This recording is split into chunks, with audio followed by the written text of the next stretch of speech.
রাস্তা তো চতুর্দিকে খুব খারাপ। এক ভাই বলছিল রোহনডা পঞ্চায়েতে রাস্তা ভালো পাওয়া খুব মুশকিল। জানি না ঠিক বলেছে নাকি ভুল বলেছে, এটা পঞ্চায়েতের মানুষ ভালো বুঝবে। তবে আমি যেটা দিয়ে এলাম রাস্তা খারাপ, আর যেটা দিয়ে আসতে চেয়েছিলাম সেটা বললো আরো খারাপ। তো যাক, আল্লাহ জি হালে রেখেছে, আলহামদুলিল্লাহ এসে পৌঁছেছি। কি আলোচনা আপনাদের কাছে করব? নামাজ পড়তে হয় সবাই জানে, এর পরেও যদি না পড়ে সে নিজে বদমাইশি করছে। রোজা রাখতে হয় সবাই জানে, এর পরেও যদি না রাখে সে বদমাইশি করছে। মা বাপকে ভালোবাসতে হয়, বাপ হলো জান্নাতের দরজা, মা হলো জান্নাত। এর পরেও যদি কেউ বদমাইশি করে, সেটা বাপ মারও কিছু তালিমের সমস্যা হয়েছে। ছোটবেলা থেকে কিছু শিক্ষা দিয়া ভুলও হয়েছে। এরপরও আমরা দোয়া করি আল্লাহ আমাদের সবাইকে নামাজি, রোজাদার, হাজি গাজি, মা বাপের খেদমতগার ছেলে হিসাবে আল্লাহ উপযুক্ত বানান। বলুন আল্লাহুম্মা আমিন। কিন্তু বড় দুঃখের সাথে বলতে হয়, ইতিহাসে আমরা পড়েছিলাম যে আমার রাসূল পাক সাল্লাল্লাহু আলাইহি ওয়াসাল্লামের বিরুদ্ধে আবু জেহেল, উতবা, সাইবা তারা অনেক জুলুম করেছে, অনেক কষ্ট দিয়েছে সাহাবাদেরকে।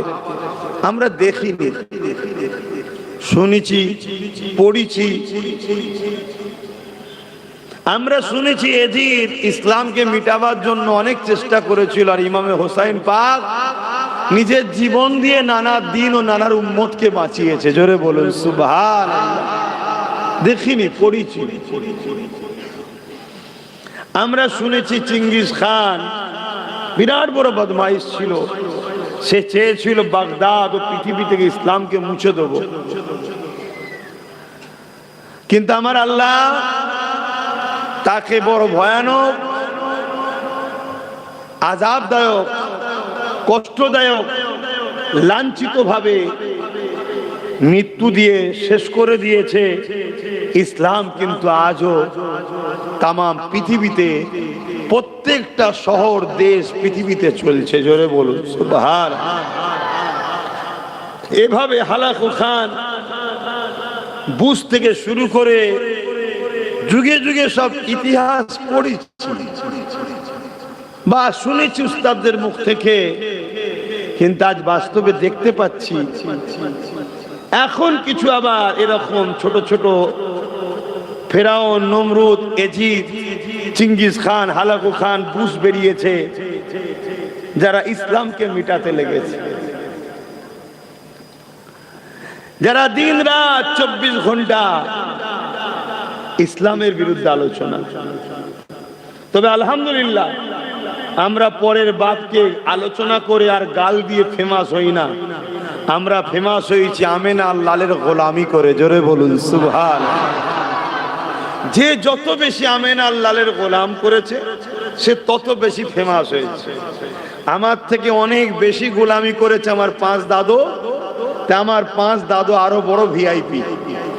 তিনাদের থেকেও আবার আরো বেশি গোলামি করেছে জবানার মুজাদ্দিদ সৈয়দনা আবু বকর সিদ্দিক দাদা হুজুর পীর কেবলা, তিনি আরো বড় ভিআইপি, আরো ফেমাস। জোরে বলুন সুবহানাল্লাহ।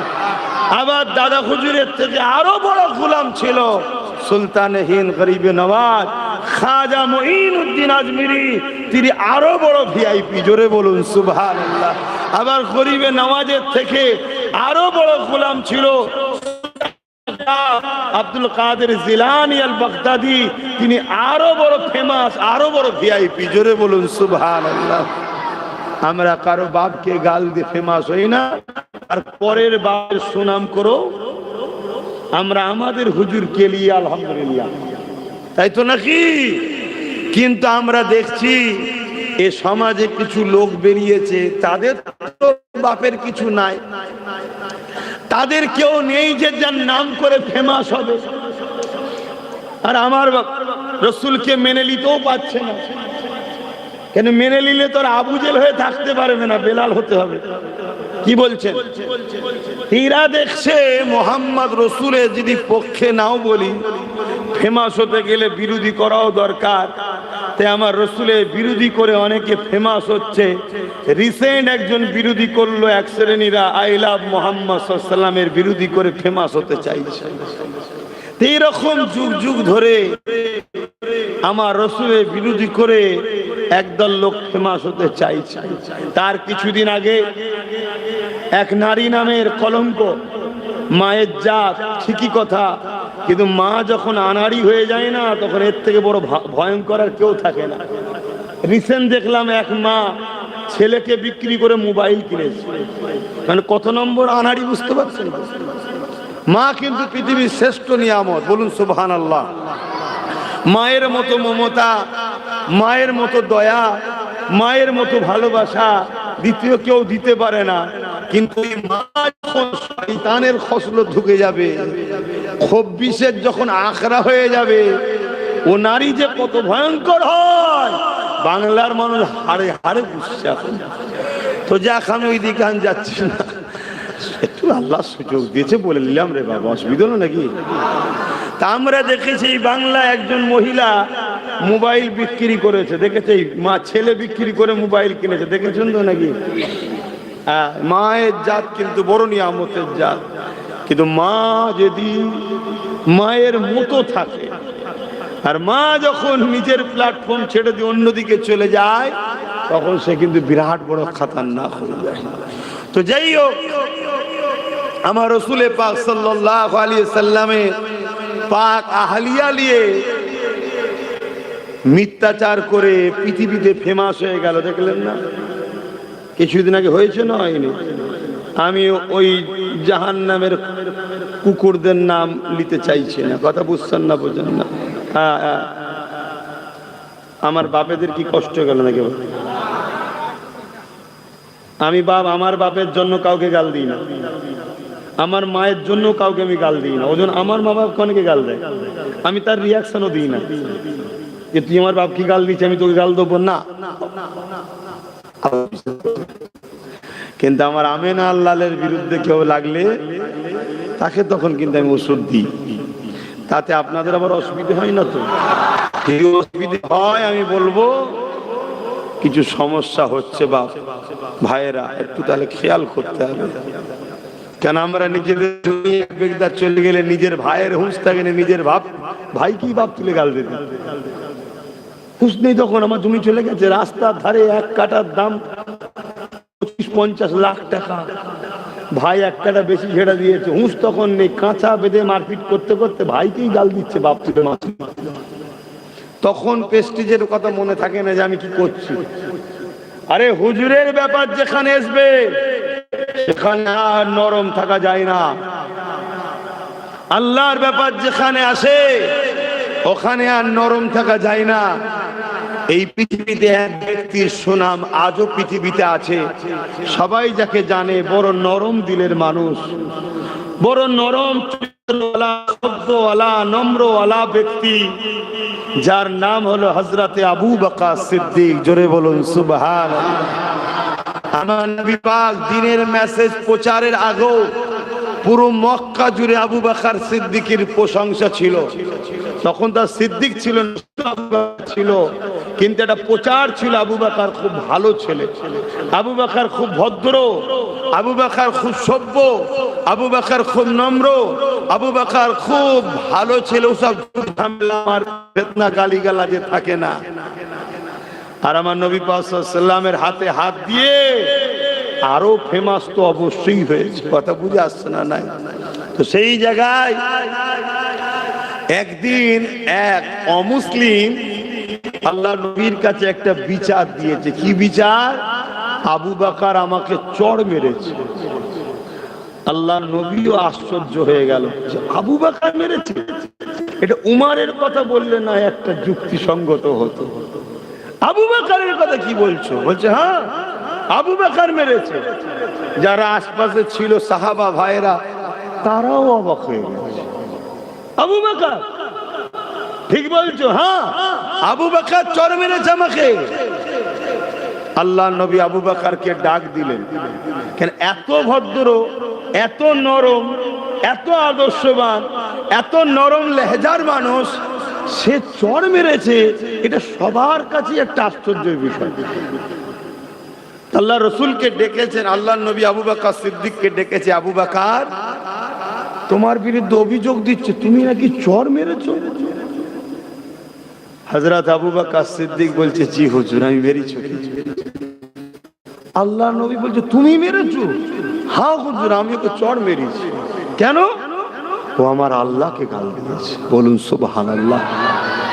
তাহলে যে মানুষটা, যে ব্যক্তিটা সম্বন্ধে শুনে সবাই অবাক হয়ে যাচ্ছে, সেই ব্যক্তিটা সর্ব জায়গায় নরম, সর্ব জায়গায় নরম লেহজা দেখিয়েছে, কিন্তু প্রমাণ করে দিয়েছে আল্লাহ রসুলের ব্যাপারে এলে তখন আর নরম থাকা যায় না। জোরে বলুন সুবহানাল্লাহ। এখানে নরম হওয়াটাও একটা বিপদের সংকেত দেয়। ইমাম মালিক হুজুর বলছে রসুলের আঘাত দেওয়া হয় আর তোমরা যদি চুপ থাকো, ও উম্মতের মরে যাওয়া দরকার, যে উম্মত প্রতিরোধ করবে না। কথা কিছু শুনছেন? জমি চলে গেছে চুপ থাকো, ইসলাম সবর করতে বলে। বাড়ি চলে গেছে সবর করো। হাতটাকে জীবনও যদি চলে যায় ধৈর্য ধরো, পরিবারকে বলেছে সবর করো। সবরকারীকে আল্লাহ বন্ধু বলেছে। জোরে বলুন সুবহানাল্লাহ। কিন্তু হুজুরের ব্যাপার, কোরআনের ব্যাপার, আল্লাহর ব্যাপার, ইসলামের ব্যাপার যখন আসবে, তখন যদি তুমি বলো আচ্ছা সবর করো, ধৈর্য ধরো, এটা যেন একটা মুনাফিকের খসলত লাগে। কথা বুঝে আসছো তো নাকি? সব জায়গায় চুপ থাকা যায় না। হযরত আবু বকর সিদ্দিককে আল্লাহ নবী বললেন কেন মেরেছো? হুজুর আমার আল্লাহকে গাল দিয়েছে। আল্লাহ নবী বলছে তুমি আল্লাহকে গাল দিলে কেন? তুমি তোমার যা পারছো করছো, আমার আল্লাহকে গাল দিলে কেন? তখন সে না হুজুর আমি আল্লাহকে গাল দিইনি, মিথ্যা কথা বলছে।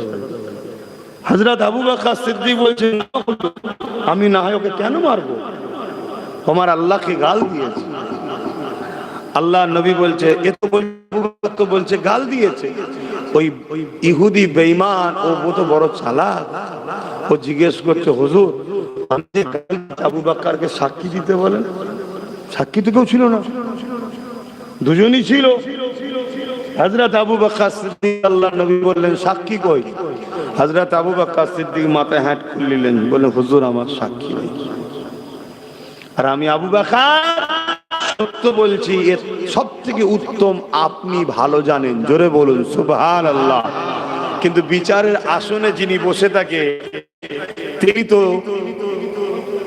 তিনি তো তাকে তো তথ্য প্রমাণ সমান দিতে হবে না, না হয় মেসেজ খারাপ যাবে। আল্লাহ নবী বললে আবু বকর সবই বুঝছি কিন্তু প্রমাণ তো লাগবে, তুমি যে গাল দিয়েছিল বলছো প্রমাণ লাগবে। হযরত আবু বকর সিদ্দিক চুপ করে গেলেন, হুজুর আমার কাছে প্রমাণ নেই। আল্লাহ বা জিবরাইলকে পাঠিয়ে দিলেন। হযরত জিবরাইল চলে আসলেন, এসে আল্লাহ নবীকে সালাম দিলেন।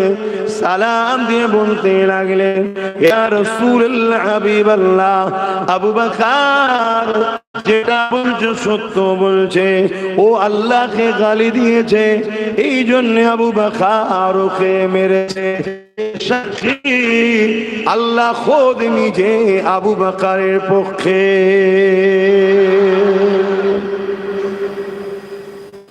আল্লাহর উপরে আঘাত এলে আমি যেটা বুঝাতে চাইছি, আল্লাহকে তো কেউ আঘাত দিতে পারবে না, কিন্তু তার বিরোধী কেউ করলে, দ্বীনের ইসলাম কোরআনের রাসূলের বিরোধী করলে সেখানে কড়া হতে হয়, সেখানে নরম হওয়া যায় না। এটা ঈমানের। কেননা নবী আমার জানালেন লা ইউমিনু আহাদুকুম হাত্তা আকুনা আহাব্বা ইলাইহি মিন ওয়ালিদিহি ওয়া ওয়ালাদিহি ওয়ান নাসি আজমাইন, ততক্ষণ পর্যন্ত তোমরা নিজেদেরকে ঈমানদার মনে করো না, যতক্ষণ পর্যন্ত তোমাদের ধন দৌলত, জমি জায়গা, টাকা পয়সা, ঘর বাড়ি, এমনকি নিজের জানের থেকেও আল্লাহ রাসূলকে মুহাব্বত না করবে, ততক্ষণ পর্যন্ত তোমরা নিজেদেরকে ঈমানদার মনে করো না। অপর হাদিসে রাসূলুল্লাহ বলেছেন, লা ইউমিনু হাত্তা ইয়াকুনুল্লাহু ওয়া রাসূলুহু আহাব্বা ইলাইহি মিম্মা সিওয়াহুমা ওয়া মান আহাব্বা আল্লাহ, ততক্ষণ পর্যন্ত তোমরা নিজেদেরকে ঈমানদার মনে করো না, যতক্ষণ পর্যন্ত তোমরা তোমাদের সব কিছু থেকে আল্লাহ ও রাসূলকে বেশি না মুহাব্বত করবে। আচ্ছা বলুন তো, বাপের দুটো ছেলে দাঁড়িয়ে আছে দুদিকে, আর পাড়ার একটা লোককে যদি গাল দেয় আর দুটো ছেলে যদি চুপ করে দেখে, এতে বাপ কি খুশি হবে ছেলের ওপরে? বাপ তো বলবে, হারা বাবা কিছু বললিনি কেন? তখন ছেলে যদি বলে যে আব্বা ও আপনাকে গাল দিচ্ছ তো কি হয়েছে, আপনি কি সেই কাজের কাজই? তো বলবে তারপরও তুই তো ছেলে হয়ে বলা দরকার ছিল। কি বলবেন না? বলবেন না? তাহলে আমার আল্লাহর বিরুদ্ধে, রাসূলের বিরুদ্ধে কেউ যদি কিছু বলে, এতে আমার আল্লাহ ও রাসূলের কিছু যায় আসে না, কিন্তু তার ভালোবাসার বান্দা, তার ভালোবাসার উম্মত হিসাবে আমাদেরকে রিয়াকশন দেওয়া দরকার আছে না? না। আজ আমরা শুনছি আই লাভ মুহাম্মদ সাল্লাল্লাহু আলাইহি ওয়াসাল্লাম উত্তরপ্রদেশে কানপুরে লিখার জন্য উত্তরপ্রদেশের প্রশাসন তাকে বন্দী করেছে, কেস দিয়েছে, তাদের উপরে জুলুম করেছে। আরে আমি জানি আমার ধর্ম ওই ব্যানারের ধর্ম নয়, আমাদের ধর্ম ফটোর ধর্ম নয়, আমাদের ধর্ম মূর্তি ভাষ্যকারের ধর্ম নয়, আমাদের ধর্ম এখান থেকে বিশ্বাসের নাম হলো ঈমান। জোরে বলুন সুবহানাল্লাহ। কিন্তু একটা ছেলে ধরুন লিখেছে, এতে এত জ্বলন হচ্ছে কেন? এত জ্বলন কি? তুমি যতই চেষ্টা করো ব্যানারে লেখা বন্ধ করবে, আমাদের দিল থেকে আল্লাহর প্রেমকে মুছতে পারে না, আর কিয়ামত পর্যন্ত পারবে না। জোরে বলুন সুবহানাল্লাহ। এটা নয় যে যুগে হয়েছে, আল্লাহ নবী সাহাবাদের উপরে মক্কার আবু জিল উতবা সাহেবের অত্যাচার করেছে, সেই ধারাবাহিক ভাবে আজকে দিনও যারা জালিম স্বৈরাচারী রয়েছে, তারাও মুহাম্মদ রাসূলকে যারা ভালোবাসে, তাদের উপরে জুলুম অত্যাচার করতে লেগেছে। এর কারণ একটা, আল্লাহ নবী আমাদেরকে অন্যায়ের বিরুদ্ধে লড়তে বলেছে, ন্যায়ের পক্ষে থাকতে বলেছে। এই জালিমদের বড় ভয় হয়, আমাদের দিল থেকে নবীকে না বার করতে পারলে, আমাদের দিল থেকে আল্লাহকে না বার করতে পারলে, এরা আমাদেরকে কখনো মিটাতে পারবে না। এই জন্য এরা বারবার চেষ্টা করে। এ যুবকেরা ইতিহাসের পাতা সাক্ষী দেয়, আল্লাহ নবীর সাহাবে হযরতে খুবাইব রাদিয়াল্লাহু তাআলা তিনাকে এমন করে খ্রিস্টান রাজারা বন্দী করে নিয়ে গিয়ে তিনার সাথীদের করে হযরতে খুবাইব হুজুরের সামনে এক এক করে কতল করে শহীদ করে দিয়েছে। আর হযরতে খুবাইবকে বারবার বলতে লেগেছে, হে খুবাইব, আল্লাহকে ছেড়ে দাও, মুহাম্মদ রাসূলকে ছেড়ে দাও, নাই তোমাকে শহীদ করে দেওয়া হবে। হযরতে খুবাইব হুজুর সাথী ভাইদের শহীদ করার দৃশ্য দেখে হুজুর আমার কেঁদেছে, কিন্তু জবান দিয়ে একটাই কথা বলেছে, এ জালিমরা যতই জুলুমের স্টিম রোলার চালাস না কেন, মুহাম্মদ রাসূলকে যে একবার দিল দিয়ে দিয়েছে, তার দিল থেকে কখনো আল্লাহ ও নবীকে বার করতে পারবে না।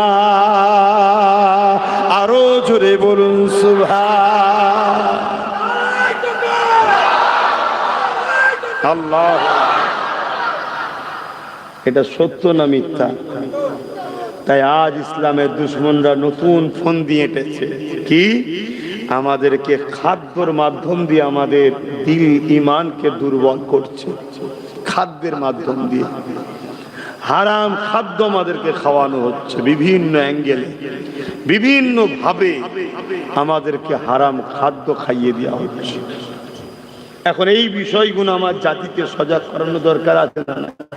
কিন্তু সজাগ যখনই করতে যাব আমার সঙ্গে টক্কর হয়ে যাচ্ছে জালিম শাসকদের।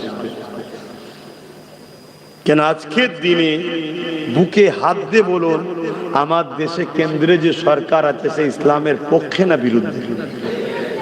এটা সত্য না মিথ্যা? তাহলে আজ যখন আমি তারা কিভাবে আমাদেরকে মিটাতে চাইছে, আমাদের যুব সমাজ, আমাদের বুনেদের ঘরে আমাদেরকে কিভাবে অ্যাটাক করছে, কোন তারা আমাদেরকে দুর্বল বানাচ্ছে, এটা যখনই বলতে যাব তাহলে তাদের সঙ্গে আমার টক্কর হবে।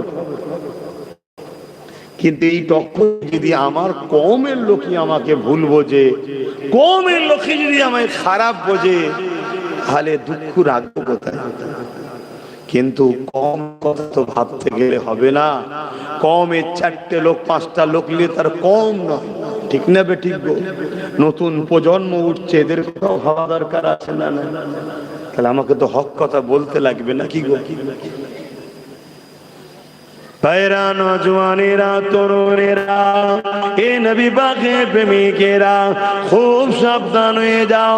গুনাহ 100-র মধ্যে 70 হলো এই মুখের দ্বারা হয়ে থাকে। 100টা গুনার মধ্যে 70 ভাগ এই মুখের দ্বারা হয়ে থাকে। 100 ভাগের মধ্যে মুখ যে সামলাতে পেরেছে সে বহুত কিছু করে ফেলেছে।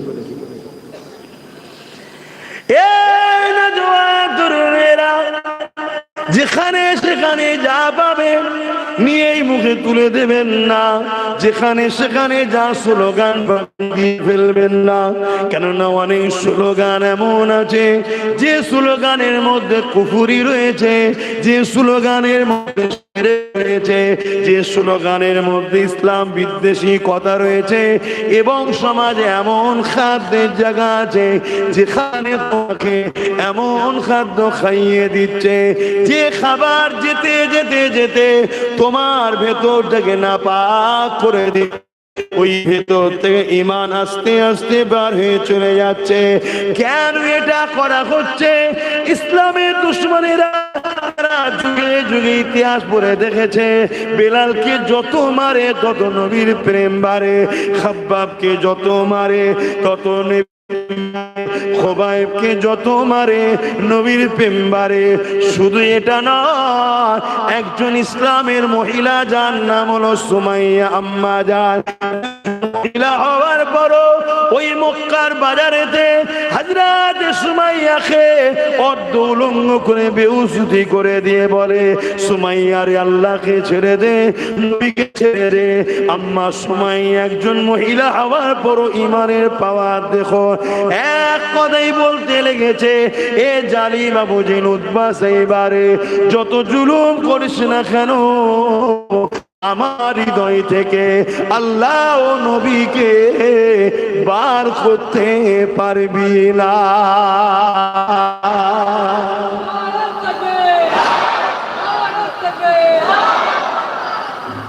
ভাই, আমার এমনি আধ ঘন্টা গাড়ি লেটে ঢুকেছে, কথা বুঝে আসছে। রোজ রাত হয়ে যাচ্ছে ঘরে যেতে। সবচেয়ে বড় কথা, এখন একটা অন্য সমস্যা হয়ে গেছে। আমার বেটা আমাকে না পেলে সে বাইরে বেরোতে পারে না, তার মিজাজ সবসময় খাটা চুন হয়ে থাকছে, কথা বুঝে আসছে। আর সকাল সকাল বেরিয়ে চলে আসতে হচ্ছে, তাকে সময় দিতে পারছি না, তো কথা বলে তাকে সময় দিতে পারছি না, তার মিজাজ সবসময় বোম হয়ে যাচ্ছে। তাকেও তো টুলে ঘোরাতে হবে। আর আমাদের পরিবারের মেয়েরা তো বাইরে বেরোয় না, কথা বুঝে আসছে তো নাকি? এখানে অনেক মা বোন আছে, এই গ্রামের অনেক মা বোন যায়। আমার আম্মাকে কখনো দেখেছে কি আমি জানি না।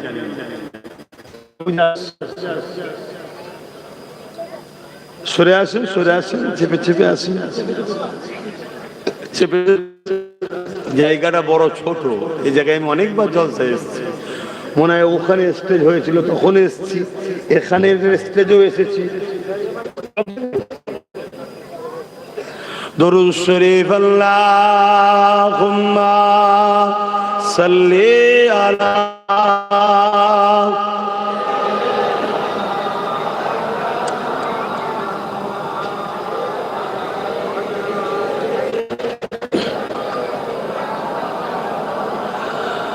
रातें भी मदीने की, बातें भी मदीने की, रातें भी मदीने की, बातें भी मदीने की, जीने में ये जीना है, क्या बात है जीने की। अरसा होते बाकी जिस गलियों से गुजरे, अरसा होते बाकी जिस गलियों से गुजरे, इस वक्त भी। আর যখন যারা গাল গায় তখন আমার মা কাবা তওয়াব করে, তখন মাকে গাল খেতাম। শুধু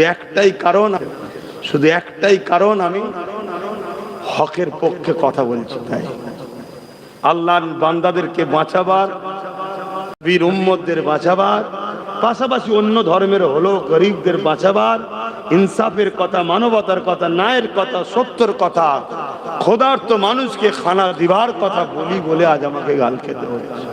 অসুবিধা নেই, শুনছেন তো? জবানের বিচার আল্লাহ করবে, কিন্তু আমি কখনো কারো হয়ে প্রতিবাদ করি না। আমি যেটা বলতে চাইছি, কিন্তু আমার হুজুরের হয়ে আমি প্রতিবাদ করি, তাতে একটু ভাষা একটু করাও হয়। কি হয় না? হয় না? আবার কিছু এখন বেরিয়েছে বাবা, তাদের আবার বড় প্রেস্টিজে লাগে। তারা বলে এত ভাষার একটু মার্জনা রাখা দরকার। ভাষার মার্জনার কথা খুব মনে পড়ছে। শোনেন, হযরত ওমর ফারুক রাদিয়াল্লাহু তাআলা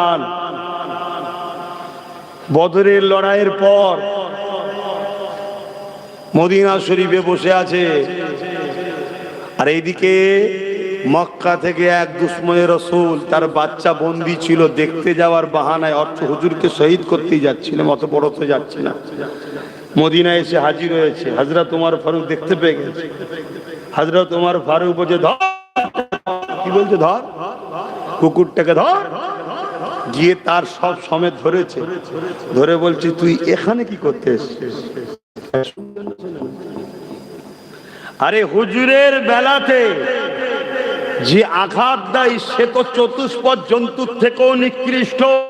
একটা সোরকে কখনো আপন আপন করে কথা বলতে হয় নাকি?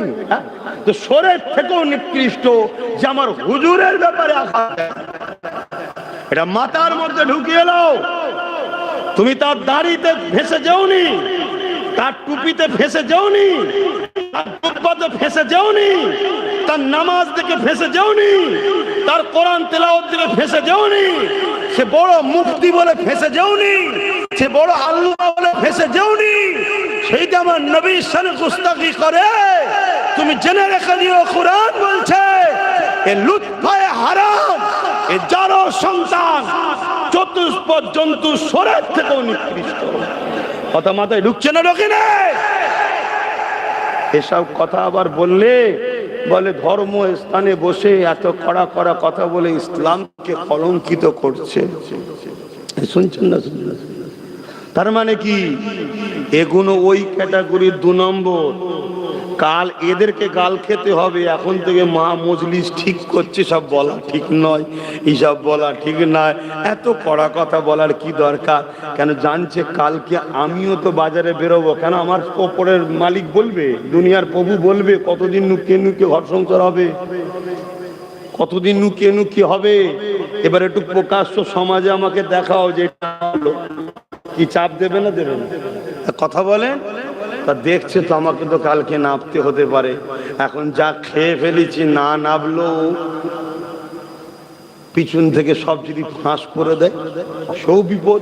আর নেপে যাবার পরেও যদি আব্বাস সিদ্দিকী যা ট্রেনিং দিচ্ছে, যদি দালাল থেকে শুরু করে জাহান্নামের কুকুর থেকে শুরু করে সব বলা শুরু করে, সেও তো বিপদ। এখন থেকে মহল ঠিক করছে যাতে কড়া কথা না বলে। শুনছেন না? শুনেন। আপনাকে যদি আব্বাস সিদ্দিকীর উপরে ডাউট হয়, হোক, কোরআনের উপরে ডাউট আছে না? আব্বারা কোরআনের উপর সন্দেহ আছে? একটু হ্যাঁ কি না বল।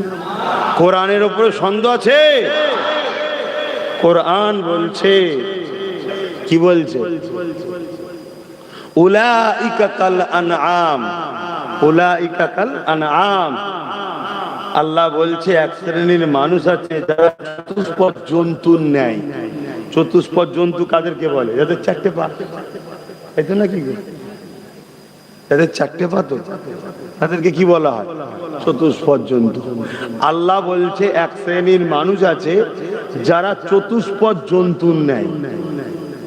আমার অসুবিধা হচ্ছে, এগুলো তো জানাতে হবে।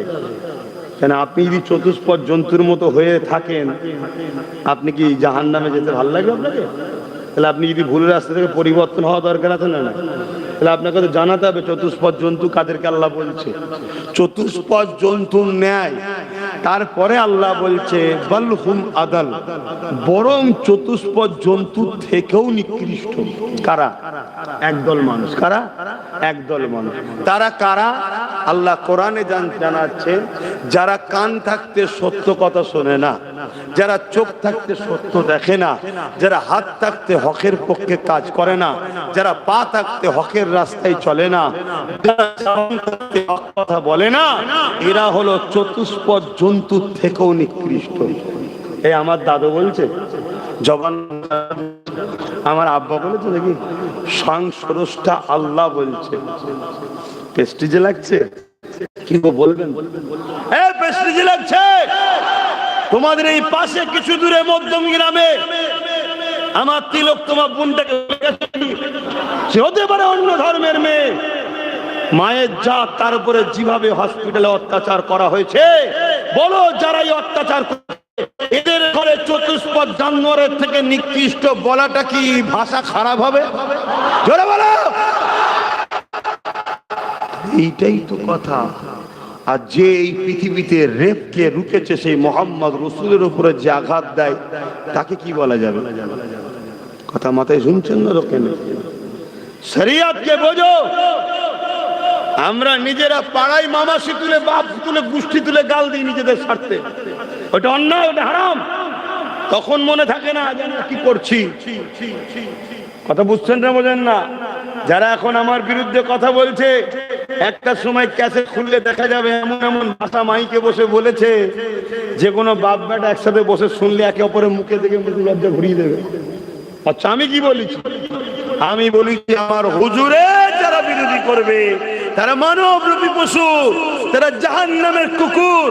কোরআনের ভাষায় তারা নুতফায়ে হারাম, অবৈধ সন্তান। আল্লাহ বলছে কোরআন, আল্লাহ কোরআনে বলছে। তাহলে আমার কথা তো নয়, মুখটা তো আমার। এটা বলতে সমস্যা কোথায়? চলে আসেন, আমি যে কথা বলছিলাম, কোন কথা বলতে গিয়ে দিক চলে গেলাম? হ্যাঁ, কোন কথা বলছিলাম?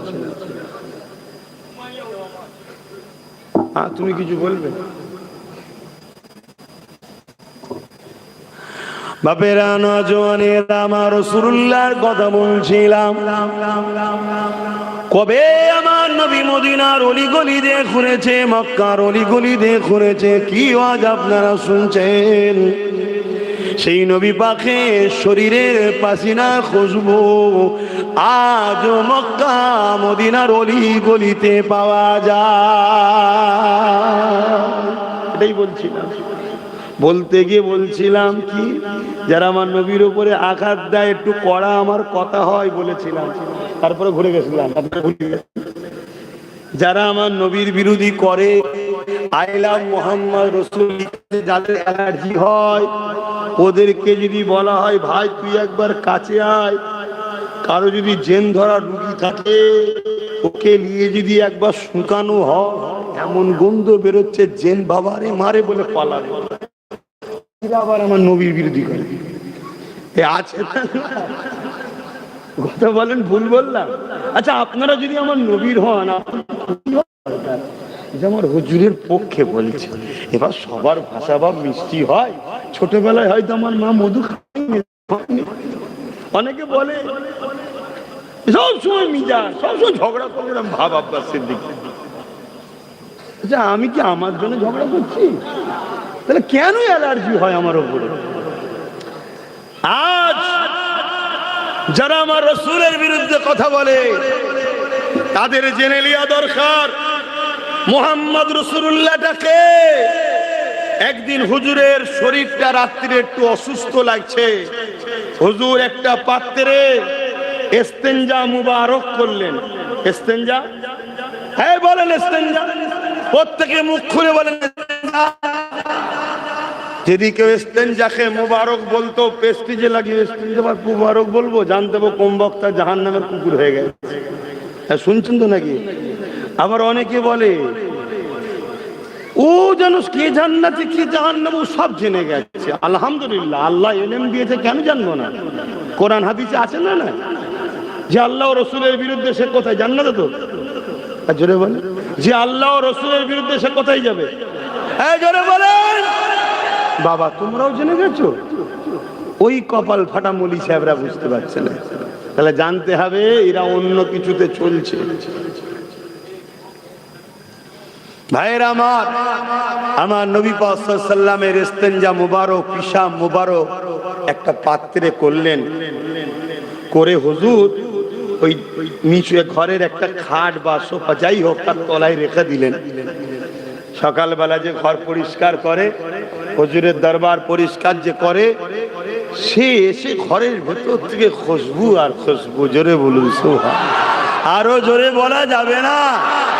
আরে আল্লাহর নাম নিতে গিয়ে যদি শিরা ফেটে যে মরে যায়, মরে যাব। একবার বলুন না সুবহানাল্লাহ। আরো বলুন আল্লাহু আকবার।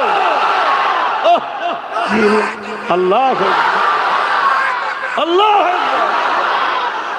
কে তৈরি করেছে? আমার আল্লাহ তো তৈরি করেছে, তার বন্ধুকে। আমরা মাটির রসে তৈরি, আমাদের গা দিয়ে কি হয় আর বলে কাজ নেই। রাসূল পাক সাল্লাল্লাহু আলাইহি ওয়াসাল্লাম হলেন নূরে মুজাসসাম। জোরে বলুন সুবহান। তামাম নবী পাক সাল্লাল্লাহু আলাইহি ওয়াসাল্লাম এমন করে জিজ্ঞেস করছে, খাদেম যে এসেছে সে তো খুশবুতে দিবানা, দিবানা হয়ে কোথা থেকে খুশবু? খেয়াল করে করে করে করে পাত্রের কাছে গিয়ে দেখছি খুশবু পাত্র থেকে বেরিয়েছে, পানি রয়েছে, দিবানা হয়ে যে পান করে নিয়েছে। কথা বুঝে আসছে? পান করে নিয়েছে। আল্লাহ নবী এমন সময় এসে এসে জিজ্ঞেস করছে, হ্যাঁ গা, এই যে একটা পাত্রে ইয়ে ছিল সেটা কোথায় ফেললে? কোথায় ফেললে? বলছে হুজুর ওটা কি ছিল? বলছে বাবা কাল একটু শরীরটা খারাপ লাগছিল, তো ওই পাত্রেতে ইস্তেঞ্জা করেছিলাম। তখনও ভাবছি ইন্নালিল্লাহ, আমি কি করে ফেললাম?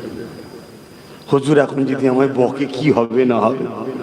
তো হুজুর সেটা আমি নিরাপদ জায়গায়, আল্লাহ নবী বলছে বাবা যেখানে ফেলবে যেন কারো পা না লাগে, একটু দেখে শুনে ফেলো। শুনছেন কি বলছে? তখন সাহাবী খুশি হয়েছে, শান্ত হয়েছে যে হুজুর এমন জায়গায় ফেলেছি, এমন জায়গায় রেখেছি কেউ বেয়াদবি করতে পারবে না। কোথা ফেলেছো বাবা? হুজুর খুশবুর চোটে পান করে ফেলেছি। বলুন সুবহানাল্লাহ।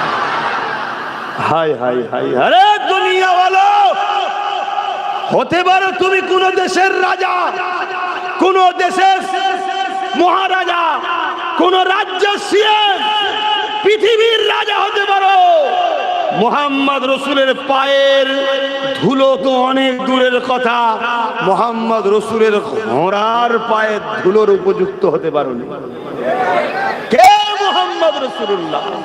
শোনো, যার নামে অ্যালার্জি হয়, এই পৃথিবী তৈরি হয়েছে জিনার জন্য, তিনিই তো হলেন মুহাম্মদ রাসূল। জোরে বলুন সুবহানাল্লাহ। তো ভাইরা আমার, আল্লাহ নবী কি বললেন? হে বাবা তুই কি করলি? পিশাব পান করে ফেললি, হে বাবা তওবা কর, আস্তাগফিরুল্লাহ পড়, এসব বলেছে। আল্লাহ নবী বলেছে যাও তো সাত পীরের ছেলের গা থেকে মিশক আম্বারের খুশবু বেরোবে। জোরে বলুন সুবহানাল্লাহ। কিতাব বলছে তার ছেলের গা থেকে খুশবু বেরোতে এলাকার লোক খুশবুতে পাগল হয়ে যেত। জোরে বলুন সুবহানাল্লাহ। আজকে যারা বিরোধী করছো, তোমাদের সকালবেলা কি হয়? আর বেশি ডিপে যাচ্ছি না, কি গো কথা খারাপ লাগছে নাকি?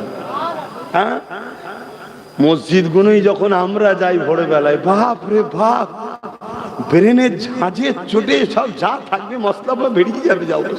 হ্যাঁ, খুব সাবধান আমার হুজুরের বেলায়, খুব সাবধান। সেই নবী পাকের শরীরের খুশবু আজও মক্কা মদিনার গলিতে পাওয়া যায়। জোরে বলুন সুবহান। रातें भी मदीने की, बातें भी मदीने की, जीने में जीना है, क्या बात है जीने की।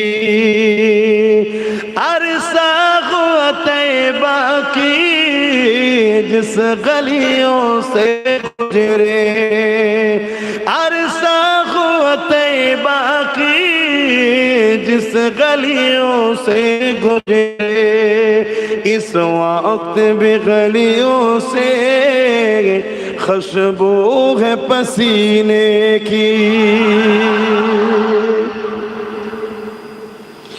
আমার নবী পাকের পাক আলিয়া, আমাদের আম্মা জান উম্মে সালামা, তিনি এমন করে একদিন দুপুরের সময়ে, প্রচন্ড গরমের সময়ে, আল্লাহ নবী দুপুরে একটু কাইলোলা করছে, শুয়ে রয়েছে, একদিক থেকে আর একদিকে কট ফিরেছে, কাত হয়েছে। আম্মা জান একটা পাত্র নিয়ে এসে আমার নবী পাকের শরীর থেকে যে ঘাম বেরোচ্ছে, পাসিনা বেরোচ্ছে, ওই ঘাম পাসিনা গুলোকে এইভাবে হাতে করে টেনে টেনে ওই পাত্রে নিতে লেগেছে। আল্লাহ নবী বললেন, কি করছেন আপনি? ওই সময় আমার নবী পাকে বকে ওই পাক আলিয়া বলতে লেগেছে, ইয়া রাসূলুল্লাহ, হাবিবাল্লাহ, গরিবের ঘরে ছেলেরা যখন কোনো বিবাহতে যায়, বিয়েতে যায়, তাদের আতর কেনার, খুশবু কেনার অর্থ থাকে না। ইয়া রাসূলুল্লাহ, হাবিবাল্লাহ, আপনার এই পাসিনা পাত্রে করে ভরে তাদেরকে দে। এটা যখন তারা মেয়েকে কোনো অনুষ্ঠানে যায়, সবাই বলতে লাগে, এই খুশবু তোমরা পেলে কোথা থেকে? আরো জোরে বলুন সুবহান। কি গো, কারো মাথায় ঢুকছে না তো যে হুজুরের ঘামের কথা শুনে আমি কি করব? ঢুকছে না কারো মাথায়? যদি ঢোকে জানতে হবে তোমার মাথায় ইবলিশ ঢুকেছে, এজন্য এটা কুড়ে কুড়ে খাচ্ছে। এখানে নবী পাকের ঘামের তারিফ শুধু হচ্ছে না, এখানে আল্লাহর পাওয়ারের কথা আলোচনা হচ্ছে। কেন নবীকে এই শানটা বানিয়েছে কে? এই ক্ষমতাটা তাহলে কার? নবীর না আল্লাহ? হ্যাঁ, যে দুনিয়ায় সবার গা দিয়ে পাসিনা বেরোয়, আজীব জায়গা, মানুষ কত কি ইস্তেমাল করছে, যত ইস্তেমাল করছে তত ফেঁসেও যাচ্ছে অনেকে, আবার কি দুদিন পরে সেটাও কাজ হচ্ছে না। কিন্তু আমার নবী পাক সাল্লাল্লাহু আলাইহি ওয়াসাল্লাম, কুরবান যা, তেনার শরীরের পাসিনা থেকে এত খুশবু বেরোতো।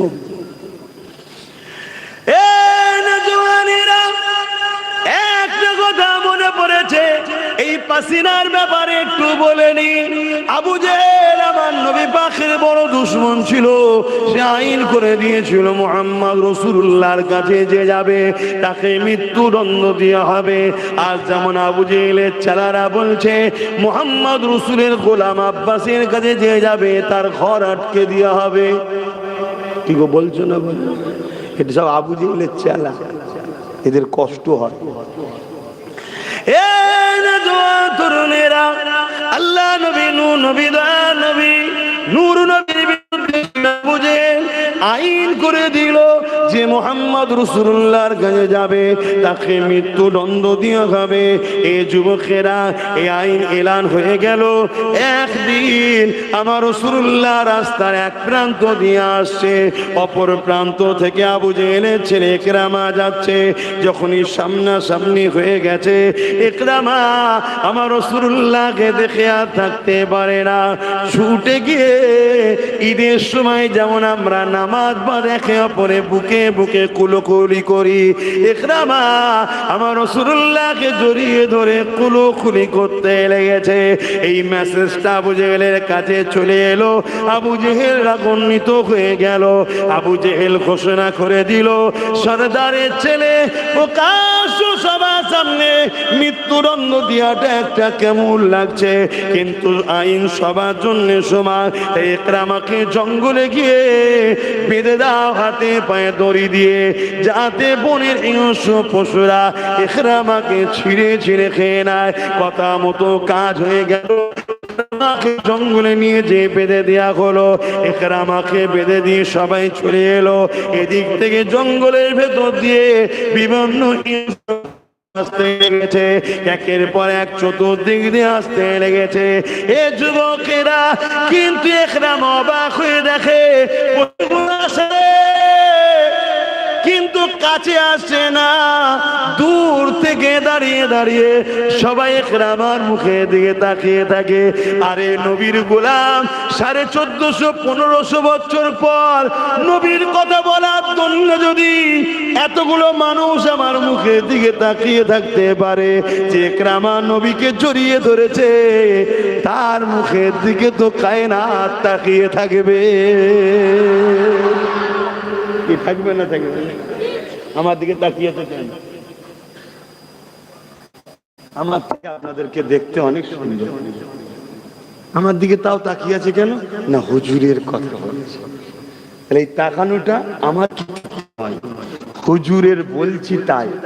এই ঠিক বলছি তো না? এখানে এমনও ছেলে বসে আছে যারা জলসাথী বসেন, কথা বুঝে আসছে, তাও মুখের দিকে ছিল।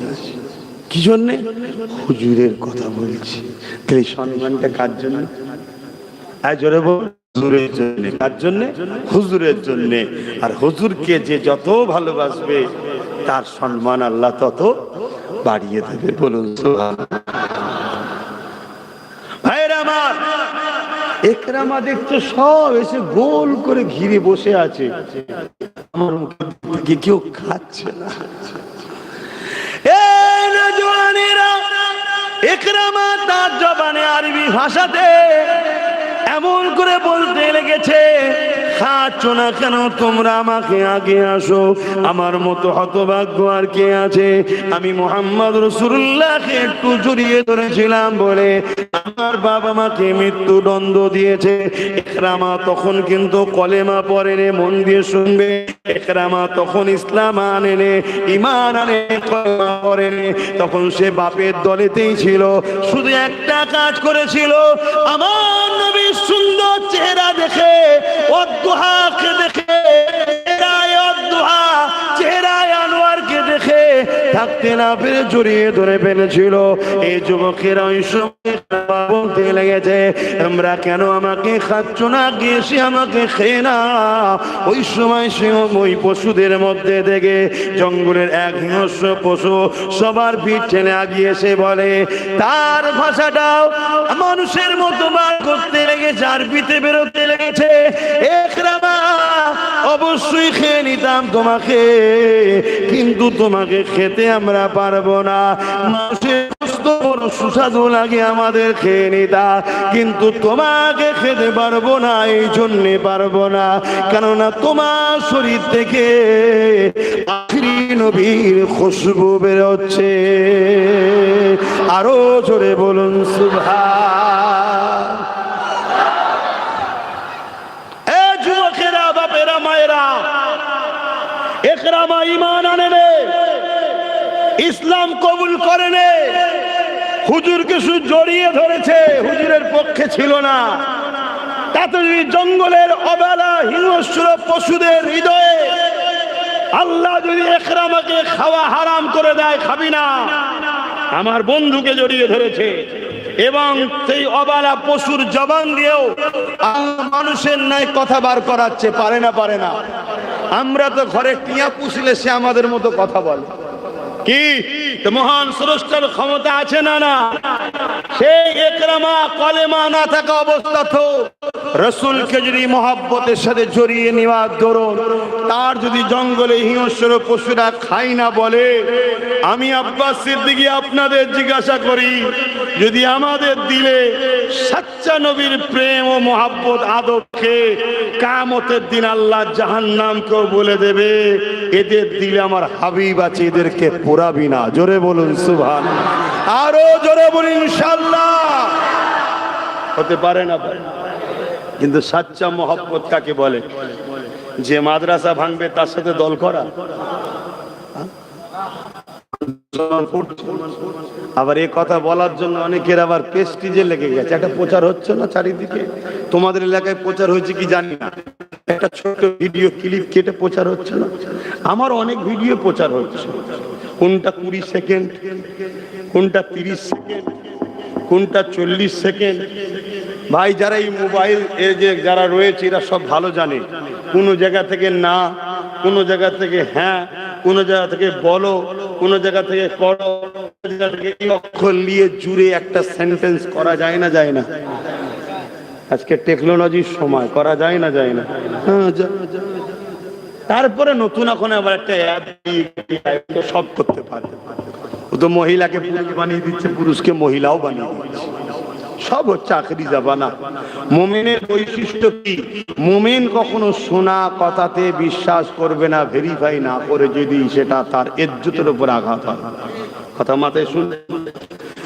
কিন্তু একটা ভিডিও সমাজে চলছে খুব, কি ভিডিও? আব্বাস সিদ্দিকী বলেছে টিএমসি কে ভোট দেওয়া নাকি হারাম। আপনারা শুনেছেন? এই শুনেছেন তো নাকি?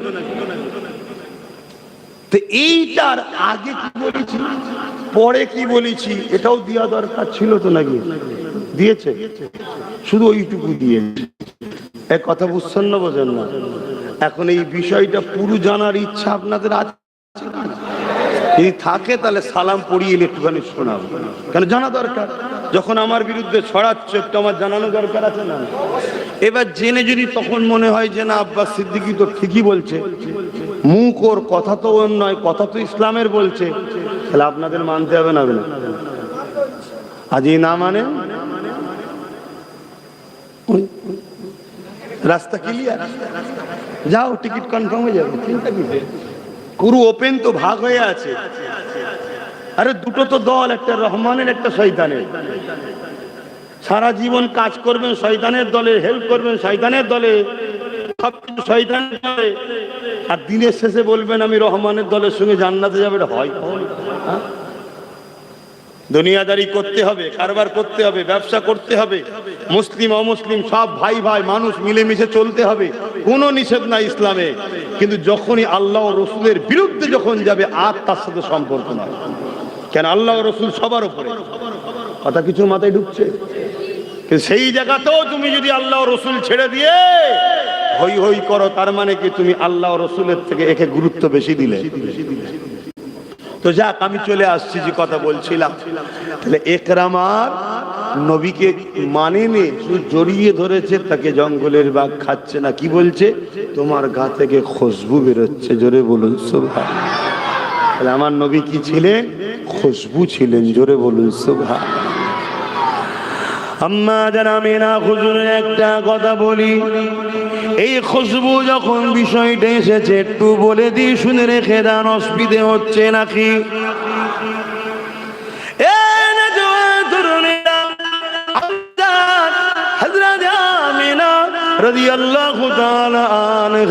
তিনি এমন করে বলতে লেগেছে, আব্দুল্লাহ হুজুরের সঙ্গে যখন আমার বিবাহটা হয়ে গেল, প্রথম রাত হলো বাসর রাত, আমি আব্দুল্লাহ হুজুরের সঙ্গে বাসর রাত তিনি এক জায়গায় হলাম। আব্দুল্লাহ পেশিনা থেকে নূরে মুহাম্মদ রাসূলুল্লাহ আমার পবিত্র রহিমে চলে এলো। যখন আব্দুল্লাহ শরীফ থেকে পেশিনা থেকে নূরে মুহাম্মদ রাসূলুল্লাহ যখন আমার রহিমে চলে এলো, ওই রাত থেকে আমি না আমার শরীর থেকে একটা খুশবু বেরোতে শুরু হয়ে যায়। যতদিন যায় খুশবু বাড়ে, যত রাত যায় খুশবু বাড়ে।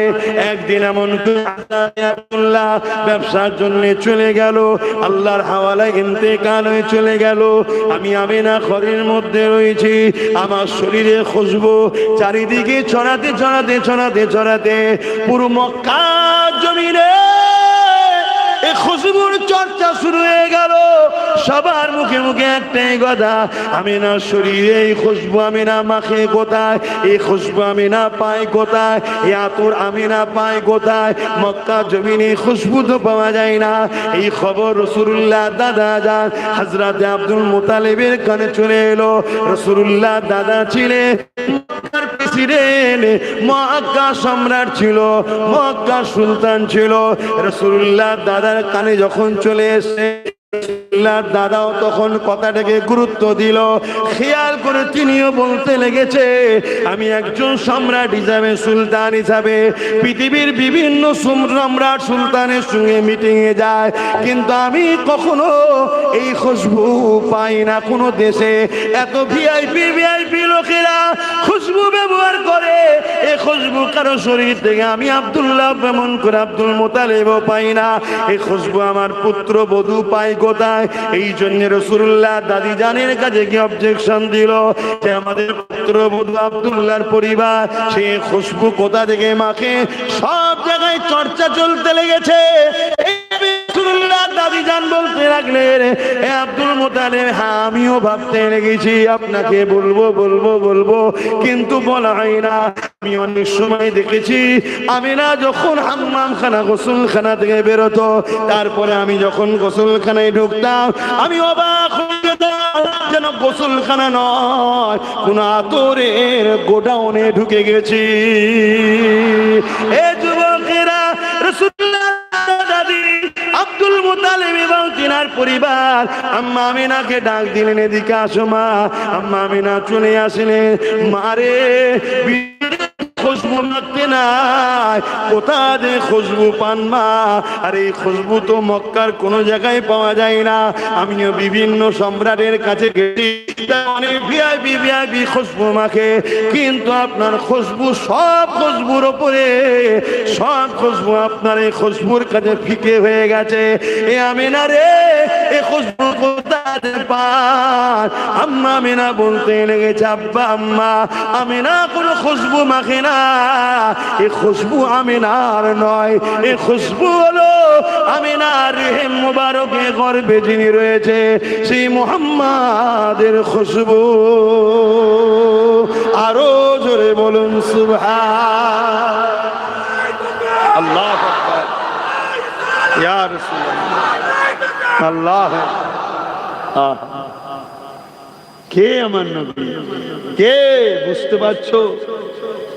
এই দুনিয়ায় যুগে যুগে এরকম কুকুর জাহান্নামের এসেছে যারা আমার নবীর বিরোধী করেছে, আমার নবীর দিনকে মিটাতে চেয়েছে, কোরআনের বিরোধী করেছে, আল্লাহর উপরে মিথ্যাচার করেছে। যেমন কদিন আগে তোমাদের উত্তর 24 পরগনা দত্তপুকুর ভাটপাড়ার এক মানবরূপী পশু জাহান্নামের কুকুরের আবির্ভাব হয়েছে, যে বলছে ইসলামে নাকি রেপ করা পাপ না, অথচ জানে না ওদেরই দলের অনেক নেতারা রেপ কেসের আসামি হয়ে বসে। শুনছেন তো নাকি?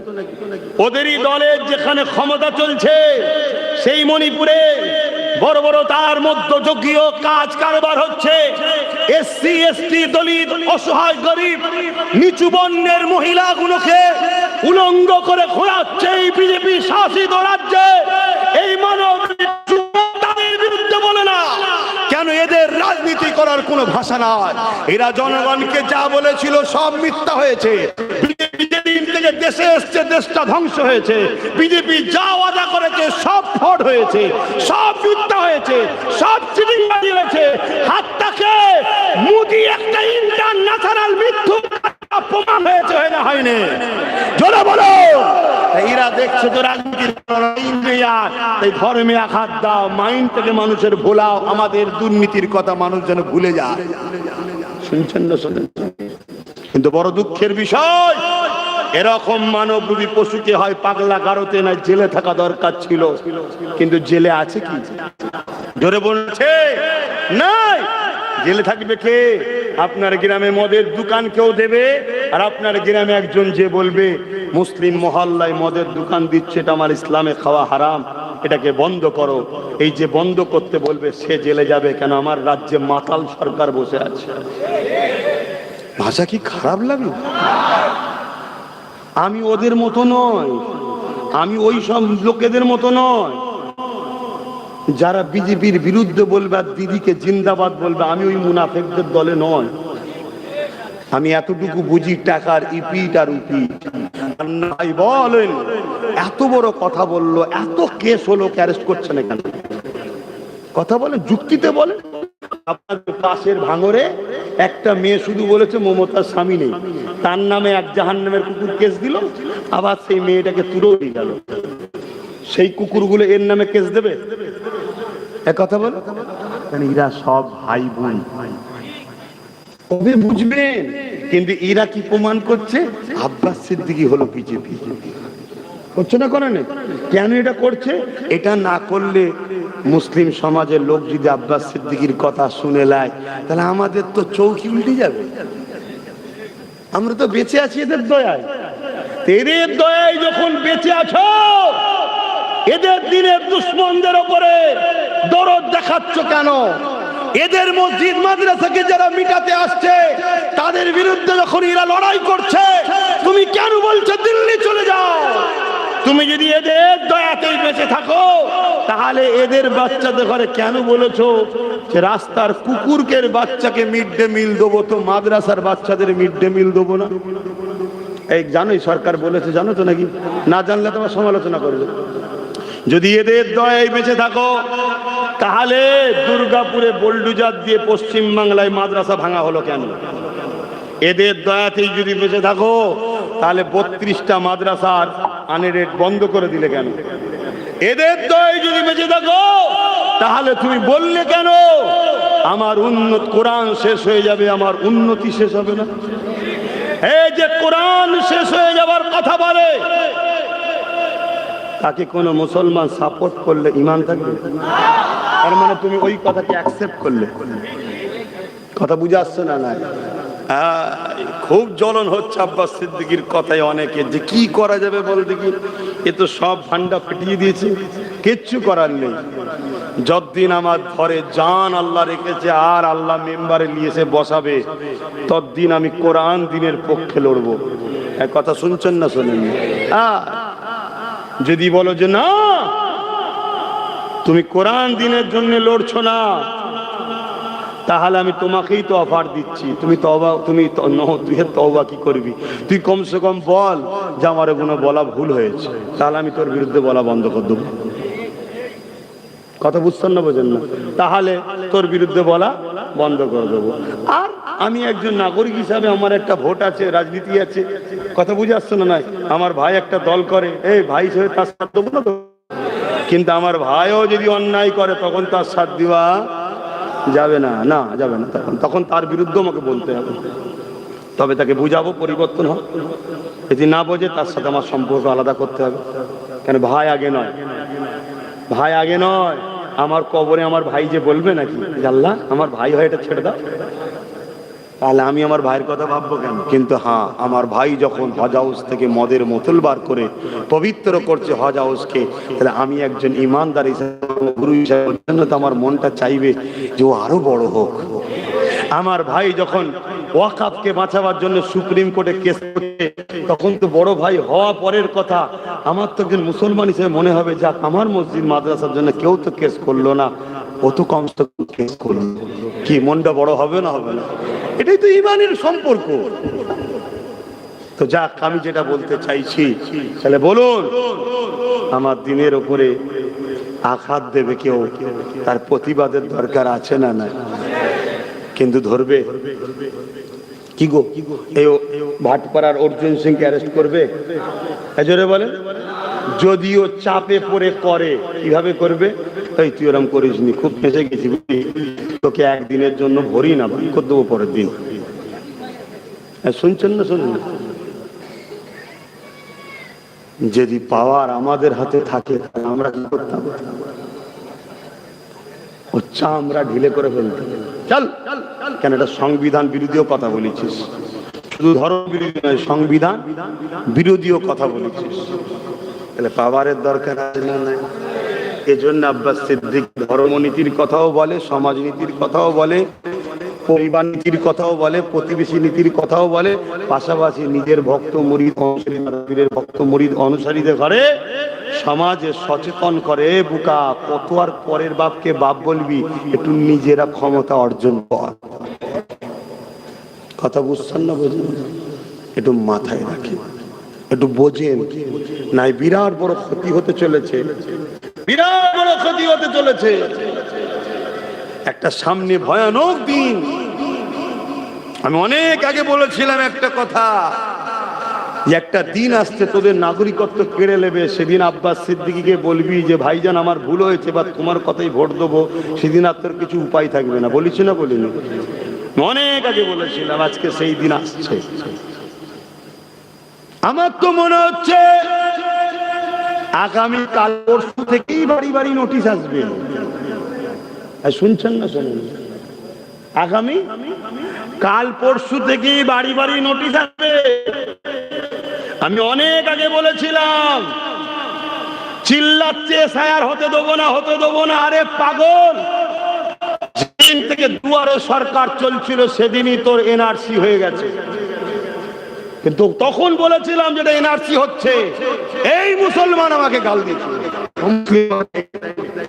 এই মুসলমানের লোকেরাই আমাকে গাল দিয়েছিল। দিয়েছে না? দেয়নি?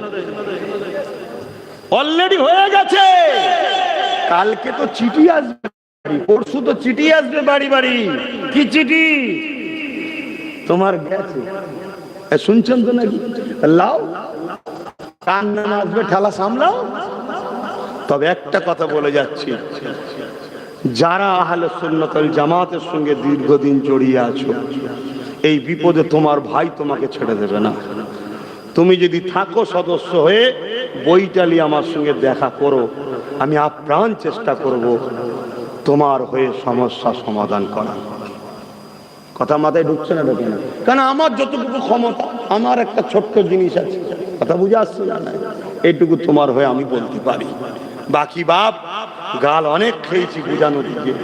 আমি বলেছিলাম মসজিদ মাদ্রাসা চলে যাবে, মসজিদ মাদ্রাসার কাগজকে সার্চ করো, সব রেড কার্ড পড়ে গেছে। তার মানে কি? এক নম্বর খতিয়ান, এক নম্বর খতিয়ান মানে সরকারের হাতে চলে গেছে। সরকার চালাবে, সরকার চালাবে। তুমি তোমার মসজিদ মাদ্রাসায় তোমার খেয়াল খুশি মতো চলতে পারবে না। মসজিদের ইমামের কাছে চিঠি আসবে, এই ইমাম সাহেব জুম্মার দিন খুতবাতে একটু বলো, মেয়েদের ঘরে একটু শিক্ষিত করতে হবে। যদি স্কুলে গেলে বোরখা পরতে না দেয়, শিক্ষার জন্য বোরখা খুলে যাক, অসুবিধা নেই, বলো। যদি না বলো, তোমাকে গুম করে দেওয়া হবে। ইমাম সাহেব শোনো, তোমাকে ইমাম সাহেব গায়েব করে দেওয়া হবে। এই বিলাট সিদ্দিক আকবরের খুনের শরীরে তুমি যেটা আজ বোঝো, আলহামদুলিল্লাহ আমার আল্লাহ আমাকে 5-6-10 বছর আগে থেকে বুঝাচ্ছে, তাই চিল্লাচ্ছি। কি দরকার ছিল? আরো 50 জনের মতো আমিও তো পেরে চলে যেতে পারতাম। আল্লাহ কি এলাহান দেয়নি? আল্লাহ তো দিয়েছে। দুটো অকেয়া ঘটনা বলে তো চলে যেতে পারতাম। আরে জম্মাই জম্মাই না, এক সপ্তাহ নওশাদকে দিয়ে দল খড়িয়েছি, কিন্তু লড়াই তার আগে থেকে করছি না, করিনি। কিন্তু সত্য শেষে যখন বুঝলাম যে না, এখান থেকে তুলে ওর কোলে, ওখান থেকে তুলে ওর কোলে দেবো, যেই কলি নেবে সেই চিটিংবাজি করছে, দরকার নেই, নিজের করে লে। ওই জন্য তোকে বলেছিলাম তুই যা।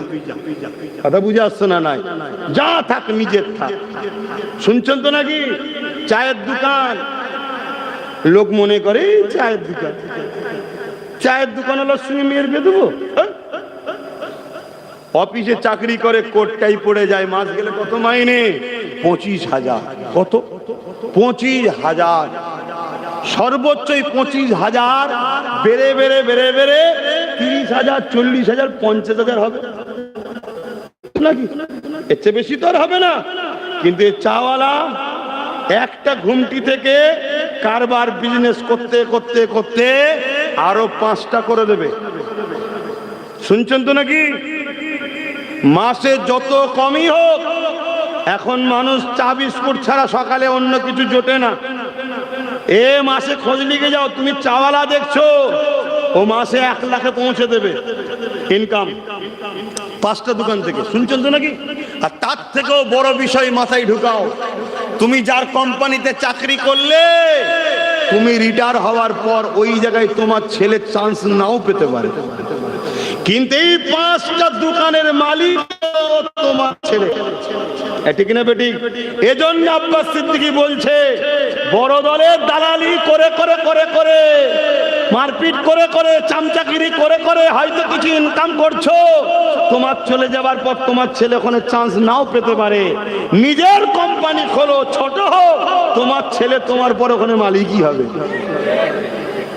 এই সব অনেক কিছু চিন্তা ভাবনার কথা, তো আর ডিপে যাচ্ছি না, কখনো সময় হলে অন্য জায়গায় আলোচনা হবে। তাহলে আমি যেটা বলতে চাইছি, আপনাদের অসুবিধা হচ্ছে বিজেপির বিরুদ্ধে হচ্ছে যে হুজুর জলসায় এসে রাজনীতির কথা বলছেন কেন?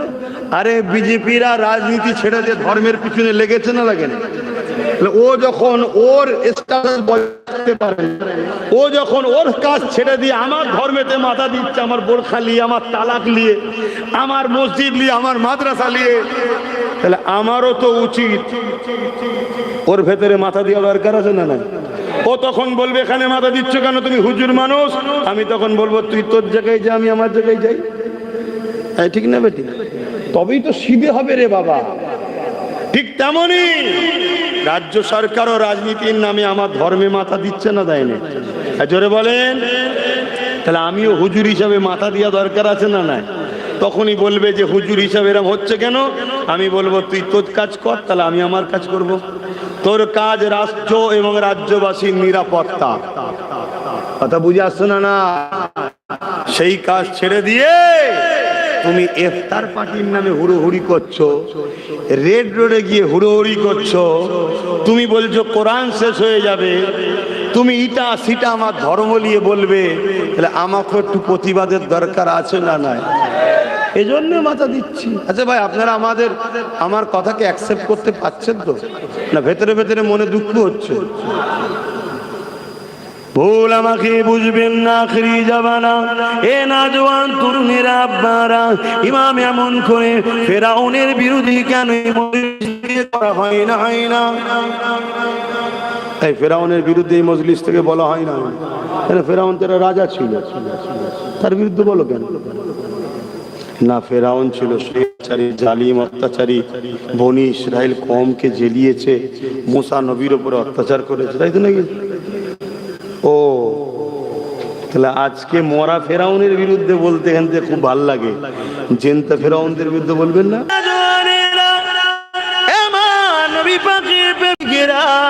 ওর শুনে দিবানারা মন দিয়ে শুনে রেখে দাও, এই দুনিয়াতে একটা পরীক্ষা জায়গা। আপনি দুনিয়া জমিনে কারবার করুন, সে মুসলমান হোক অমুসলিম হোক, লেনদেন বিনিময় করবে, এটা ইসলামে জায়েজ রয়েছে। আপনি এই জমিনের উপরে এমন করে দোকানদারি করবেন, মুসলমান হোক অমুসলিম হোক, লেনদেন করবেন, বিনিময় করবেন, জায়েজ রয়েছে। এ যুবকেরা, তরুণীরা, বাপেরা, আপনি দুনিয়াদারিতে রাজনীতি করবে, রাষ্ট্র চালাবে, মুসলিম অমুসলিম সবার নিরাপত্তার কথা ভাববে, এটাও ইসলাম শিক্ষা দিয়েছে। কিন্তু ততদিন পর্যন্ত আপনি তার পিছনে ছুটতে পারবে যে ব্যবসায়ী কারবার আপনার সঙ্গে লেনদেন থাকবে শুধু বিজনেসে, সে আপনার ধর্মে যদি উপকারে নাও লাগে, না লাগিয়ে যায়, কিন্তু কোনোদিন যদি আপনার ধর্মের বিরোধী না করে, আপনার আল্লাহর বিরুদ্ধে, আপনার নবীর বিরুদ্ধে, আপনার কোরআন ইসলামের বিরুদ্ধে কোনো নোংরা কমেন্ট যদি না করে, তার সাথে আপনি দুনিয়ার লেনদেন করুন, এতে ইসলামে কোনো আপত্তি নাই। কিন্তু যখনই আপনার বিজনেস পার্টনার আপনার আল্লাহ নিয়ে নোংরা কমেন্ট করবে, আপনার নবী নিয়ে নোংরা কমেন্ট করবে, আপনার কোরআন দিন নিয়ে নোংরা কমেন্ট করবে, মনে রাখ রাখবেন, এটা আল্লাহর পক্ষ থেকে আপনার পরীক্ষা শুরু হয়েছে। আপনি কোটি কোটি টাকা কারবারকে বেশি প্রাধান্য দেন না, আল্লাহ ও রসুলকে বেশি প্রাধান্য দেন, এটা আল্লাহ পাক পরীক্ষা নিচ্ছে।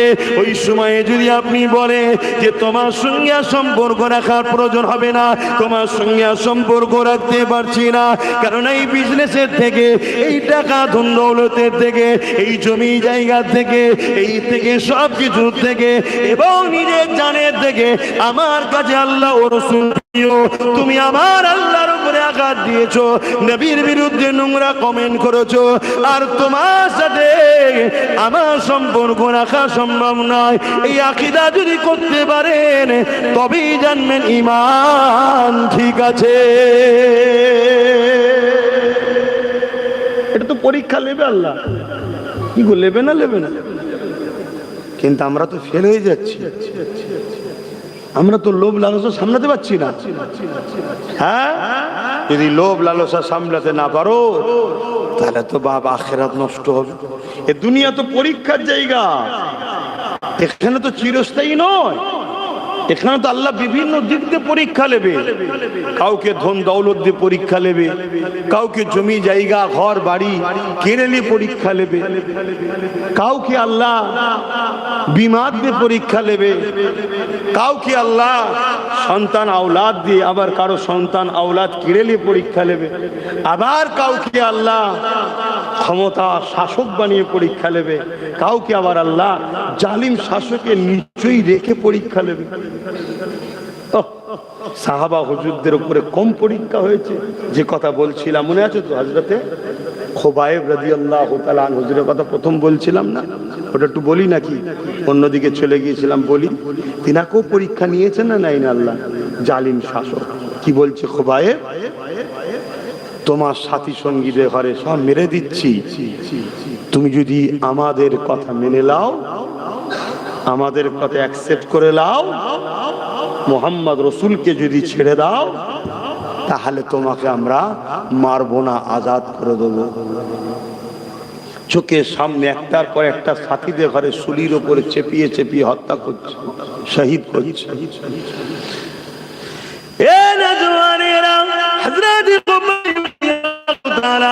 এই দৃশ্যখানা দেখার পরও তিনি চোখ দিয়ে পানি ফেলে সাথীদের মৃত্যুর জন্য, শহীদের জন্য কাঁদতে লেগেছে, কিন্তু জবানে একটাই কথা বলতে লেগেছে, যতই অত্যাচার করি না কেন, যতই জুলুম করি না কেন, মুহাম্মদ রাসূলকে যারা একবার দিল দিয়েছে তারা কখনো মুহাম্মদ রাসূলকে ছাড়তে পারবে না। কেননা আমাদের জানের থেকে কাছে হলো রাসূলুল্লাহ, আমাদের জানের থেকে প্রিয় হলো রাসূলুল্লাহ। এই কথা শুনে জালিম শাসক আরো রেগে গেল, একটার পর একটা সাহাবা ভাইদেরকে শহীদ করে দিল। এবারে খুবাইব হুজুরকে ধরলে, এমন করে নানা দিক দিয়ে বুঝাতে লাগলে, তাকে নারীর লোভ দেওয়া হলো, সুন্দরী নারীর সঙ্গে বিবাহ দেওয়া হবে, তাও খুবাইব হুজুর রাজি হলেন না। তাকে বলতে লাগলো, তোমাকে আমাদের রাজত্বের হাম সম্পদ দেওয়া হবে, তাও তাতে রাজি হলো না। এ নওজওয়ানেরা, তরুণেরা কোনোভাবে যখন রাজি হচ্ছে না, হযরত খুবাইব হুজুরকে এবারে শুলির সামনে নিয়ে গেল, নিয়ে গিয়ে শুলিতে চড়াবে তার আগে মুহূর্তে বলতে লেগেছে, এ খুবাইব, তুমি কি চাও না তোমার বাপ মা পরিবার সন্তানের কাছে গিয়ে তাদেরকে নিয়ে আনন্দ খুশিতে থাকবে, আর তোমার জায়গাতে মুহাম্মদ রাসূলুল্লাহকে এই শুলির উপরে চাপিয়ে দেওয়া হবে? এ যুবকেরা চিনে রেখে দাও, সেই দিনের মেলাউনেরা, সেই দিনে ইসলামের দুশ্মনেরা, সেই দিনে বেঈমানেরা, তারা বিরাট পরিকল্পনা করে সাহাবা হুজুরদের থেকে ঈমানকে লুটতে চেয়েছে, আল্লাহ নবীর দ্বীনকে মিটাতে চেয়েছে। আজকের পরিকল্পনা একটু চেঞ্জ করে দিয়েছে, কেন তারা জানে আজকেও যদি এদের উপরে জুলুম করা হয়, এরা জুলুমের কষ্টে সরে জীবনটা দিয়ে দেবে, মুহাম্মদ রাসূলকে ছাড়বে না। এই আজকে একটু প্ল্যানটা চেঞ্জ করা হয়েছে, আজকে একটু পরিকল্পনাটা চেঞ্জ করা হয়েছে। এই পরিকল্পনা উম্মতে মুহাম্মাদিকে জানানো, একজন ইমানদার হিসাবে, নবীর দ্বীনের খাদেম হিসাবে, আহলে রাসূল হিসাবে, আওলাদে মুজাদ্দিদ হিসাবে আমার কি দায়িত্ব নাই, আপনাদেরকে জানিয়ে দেওয়া যে আজকের দিনে তো আবু জেহেল আছে, আজকের দিনে তো উতবা আছে, আজকের দিনে তো ইসলামের দুশমন আছে। তারা আপনাদেরকে জোর করে ইসলাম থেকে সরাচ্ছে না, কেন তারা জানে জোর করে সরানো এদেরকে কখনো সম্ভব না। তাই তারা পরিকল্পনা করছে, এমন কাজের সঙ্গে আপনাকে জড়াচ্ছে যে কাজের সঙ্গে আপনি জড়িয়ে গেলে ইসলাম থেকে বেরিয়ে যাবে, ঈমানটা হারা হয়ে যাবে। তার ছোট্ট একটা নমুনা কি বলবো জোরে বলুন। বিজেপি আমাদের দুশ্মন না বন্ধু? এটা কেউ জানতে বাকি আছে? জোরে বল। কোনো যদি মেন্টালিও সমস্যা থাকে কোনো মুসলমানকে যদি বলা হয় বিজেপিকে ভোট দিবি, সে দেবে, এটা সবাই জানে, ঠিক না বেটি? কিন্তু বন্ধু সেজে যদি আমাদের কেউ ক্ষতি করে, এ বেশি ভয়ঙ্কর না যে প্রকাশ্য ক্ষতি করে, সে বেশি ভয়ঙ্কর। এই কথাটা আমার না নবীর। নবী পাক বলেছেন, আমার বড় ভয় হয় আমার উম্মতদের ঘরে মুনাফিকরা না ক্ষতি করে দেয়। আর একটা ছোট্ট নমুনা বলছি, এখন একটা অনুষ্ঠান চলছে রাজনীতি ভাবে। কি অনুষ্ঠান? ওয়াকাফ আলাকাউনের বিল ছিড়ছে, ওয়াকাফ নিয়ে কেস করছে, ওয়াকাফ বাঁচাবার জন্য এনআরসির হয়ে কেস করছে। আর সেই দুটো মুসলমানকেই মুসলমানদের একদল বলছে দালাল, আর বাকি কেউ দালাল নেই। তাহলে চিন্তা করুন, যে জাতি তাদের হয়ে যারা লড়াই করে তাদেরকে দালাল বলে, কতটা ধ্বংসের দিকে যাচ্ছে বুঝতে পারছি? এটা ভাবুন। আর এটা কেন বারবার বলা হচ্ছে? কেন মুসলিম প্রত্যেকটা মানুষই বিজেপিকে ঘৃণা করে, অতএব ওর সাথে যদি জুড়ে দিতে পারো তাহলে খুব সহজে ওর পাশ থেকে মুসলমানকে সরিয়ে দিতে যাবে। কথা মাথায় ঢুকছে না? ঢুকছে। কিন্তু আমি আপনাদের বলবো, সেদিনে তাহলে আমাদেরকে কিভাবে শেষ করা হচ্ছিল? জান দিয়ে, মালের লোভ দিয়ে। আজকে কিন্তু একটু ঘুর পথে। ঘুর পথে কি? ঘুর পথে উৎসব, ধর্ম যার যার, ধর্ম যার যার। এই কথাটা মুখ দিয়ে বলছেন না দিল দিয়ে? মুখ দিয়ে যদি বলেন আলাদা কথা, দিল দিয়ে বললেই কাফের। শুনছেন না? শুনুন, এই কথাটা কি কেউ মানেন? এই উৎসব যার, ধর্ম যার, উৎসব তার, তাই তো নাকি? ধর্ম যার, উৎসব। আচ্ছা, এই বিষয়গুলো অন্য কোনো উলামারা প্রতিবাদ করে? আমার বিরুদ্ধে যারা মুখ খুলছে তারা প্রতিবাদ করে কেন? সব ভাড়াই চলছে, ভাড়া। তাহলে উৎসব যার, এই ধর্ম যার, উৎসব তার, ধর্ম যার, উৎসব তার। কিন্তু আমাদেরকে কি খাওয়ানো হচ্ছে? ধর্ম যার যার। যদি কোনো মুসলমানের সন্তানের কথা মেনে নেয়, সঙ্গে সঙ্গে কাফের হয়ে যাবে। যদি কেউ আগে মেনেও থাকো, এ থেকে বাঁচার উপায় কি? এ থেকে বাঁচার উপায় হচ্ছে কলেমা রদ্দ কবুল করে নতুন করে মুসলমান হও। কথা শুনছেন তো নাকি? তুমি ভাবছো হয়তো আমি এখন ছেড়ে দিয়েছি, না, তোমাকে কলেমা রদ্দ কবুল করতে হবে। কথা মাথায় ঢুকছে না? ঢুকে না কেন? উৎসব তার, ধর্ম যার। ধর্মকে কেন্দ্র করেই উৎসব হয়। যেমন আমাদের ঈদুল আজহা আছে, ঈদুল ফিতর আছে। কথা বুঝে আসছে? যদি সবটা একই হয়, উৎসব যদি সবার হয়, আমাদের ঈদুল আজহায় 2 রাকাত নামাজটা হলো ধর্মের কাজ, আর উৎসবটা কি? আল্লাহর রাহে হালাল পশু কুরবানি করে আনন্দ খুশি করে খাওয়া। যদি একই হয় তাহলে ঠ্যাং ধরতে কেউ আসবে? আমি এটাকে কাউকে ছোট করছি না, না আসার প্রয়োজনও নেই। কেন আসবে? তার ধর্মে এটাকে অপছন্দ করা হয়, সে না আসে, এটাই উত্তম। ঠিক তেমনই যে উৎসবের সঙ্গে শিরক যুক্ত হয়, সেইখানে গিয়ে কখনো ঈমান থাকতে পারে না, মুশরিক হয়। কথা বুঝছেন না? বুঝি। এবং মেলাতে বাজার বসিয়ে ওই বাজারের পয়সা বিক্রি করে বা মেলার খাদ্য কিনে খায় যদি কেউ বিসমিল্লাহ বলে, তারও ঈমান চলে যাবে। কেন? সেখানে গান বাজনা হয়, বিড়ি ছড়িয়ে কাজ হয়। তাহলে এইটা গান বাজনা বেশরিয়াতের কাজের খাবার যদি খাওয়া নিজের পয়সায় কিনে যদি ঈমান যায়, তাহলে দীঘায় কেউ কিছু কারো ধর্মের কিছু করবে, তার ভোগ বা কি বলে ওই সব যদি দিয়ে রেশনের মাধ্যম দিয়ে খাওয়ানো হয়, ঈমান থাকবে? তাহলে আমাদের কিরা রাজনীতি করে কি বানাচ্ছে? তাহলে এই কথাটা আব্বাস সিদ্দিকী বলে দেওয়া খারাপ? এই কথা বলাতে এখন খুব মাথা গরম হয়েছে আমার অনেক মুনাফিক বন্ধুদের, খুব লেগে গেছে। কি বলছে? বলা হবে না বন্ধ হয়ে যাবে? প্রতিবাদ হবে না বন্ধ হবে? হ্যাঁ হবে প্রতিবাদ। আর মনে রেখে দিও, যারা বারুদের স্তূপের উপরে আছে তাদের কাছে একটা মেসেজ, ওই যে দিশলাই কাটি হচ্ছে বিরাট ভয়ঙ্কর জিনিস। কথা বুঝছেন না বোঝেন না? কেন আছে সে বারুদের স্তূপের উপর, তার কাছে একটা দিশলাই কাটি বড় ভয়ঙ্কর জিনিস, এনে একটা কাটি সাইজ করে দেবে। কথা বুঝছেন ভাইয়েরা আমার? এজন্য আমি সব জায়গায় গিয়ে একটু বুঝাই যে নামাজ পড়ছেন পড়ুন, মুশরিকের নামাজ কবুল হবে না। নামাজ পড়ছেন পড়ুন, কাফেরের নামাজ কবুল হবে না। রোজা রাখছেন রাখো, রোজা কবুল হবে না। হজ করছেন করুন, মুশরিকের হজ কবুল হবে না। আপনি বলছেন কি করে হলাম?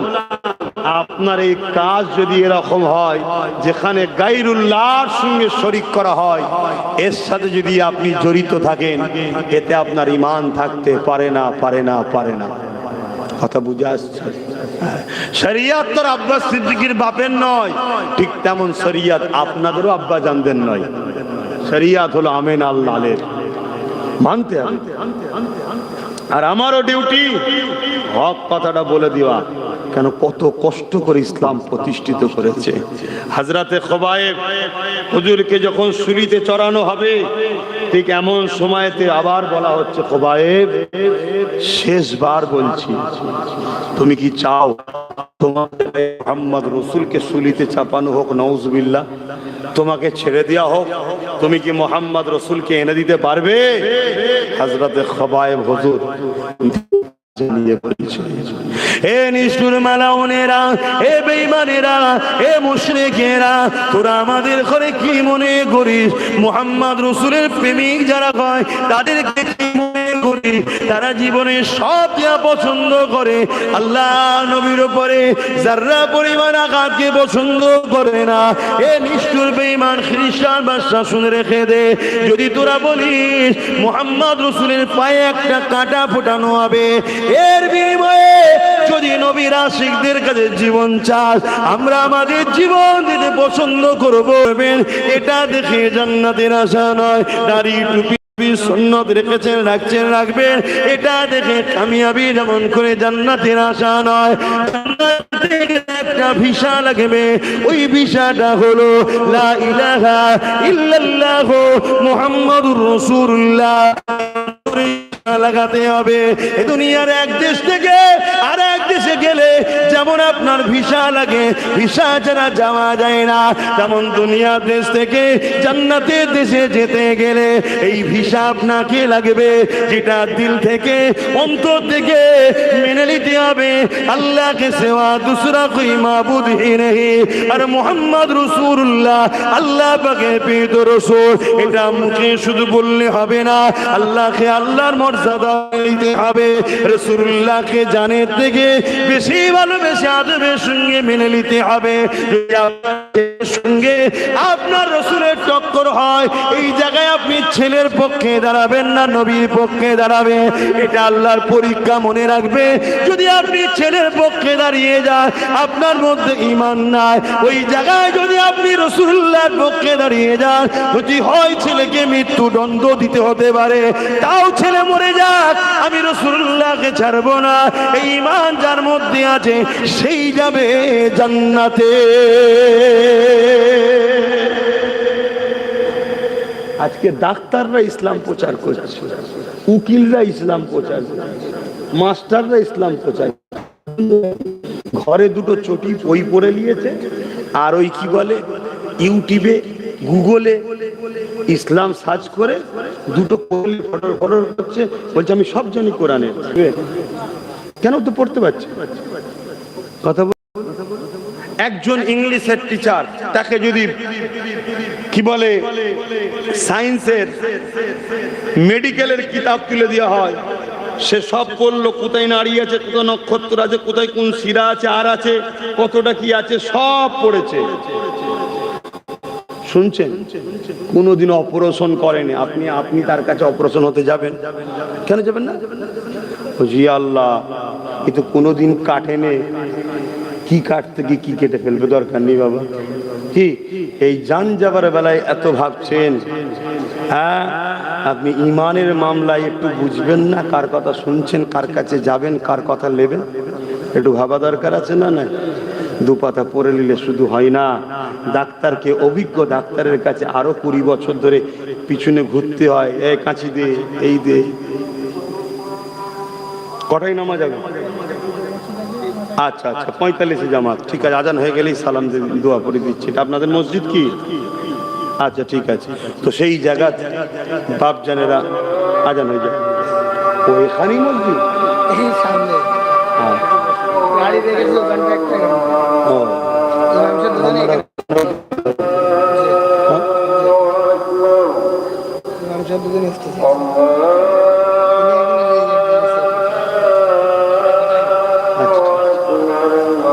এখনই সালাম।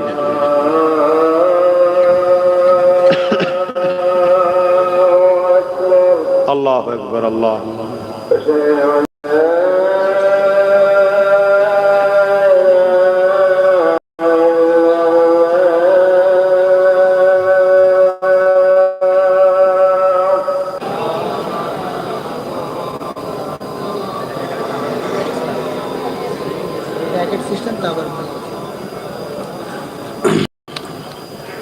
আর কথা নয়, তাবারুকের হওয়ার ব্যবস্থা আছে।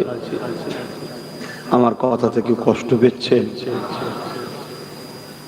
মনে রাখবেন, যদি আমার এই কথাতে আপনাকে বিরক্ত লাগে, আমি আপনাকে পরামর্শ দেবো, আপনি তওবা ইস্তেগফার করুন। আপনার ভেতরে শয়তান বাসা বাঁধা শুরু করছে। কথা বুঝে আসছে? কেন আমি আপনার দ্বীনের জন্য বলছি, আপনি আমার কোরআন, রাসূল, আল্লাহর জন্য বলছি। কাদের বিরুদ্ধে? যারা দ্বীনের দুশমন, তাদের বিরুদ্ধে বলছি। আসেন, হয়তো ভাষাটা সুন্দর হচ্ছে না, হয়তো গুছিয়ে বলতে পারছি না, কিন্তু মাকসাদটা হলো দ্বীনের দুশমনদের বিরুদ্ধে বলা। একটু দাঁড়িয়ে রাসূলকে সালাত ও সালাম। হে নবী,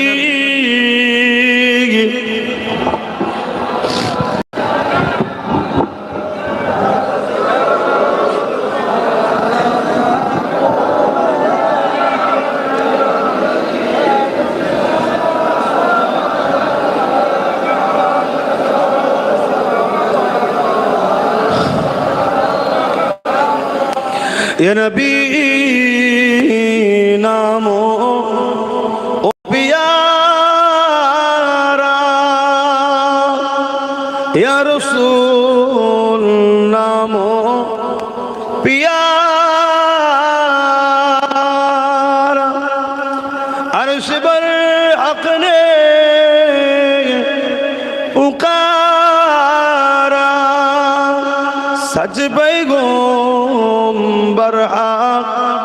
हमारा, या नबी सलामो, या रसूल, या हबीब।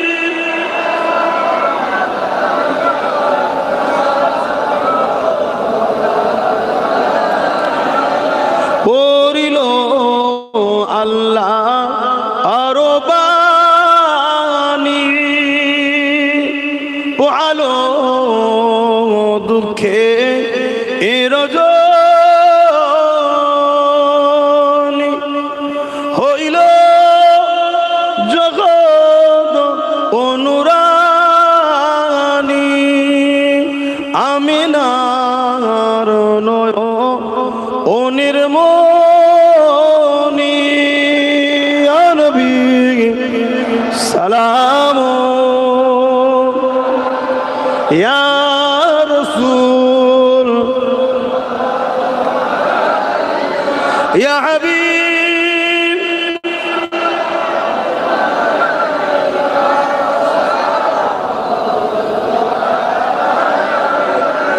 সকলে কে আগে বসুন। বালাগাল উলা বিকামালিহি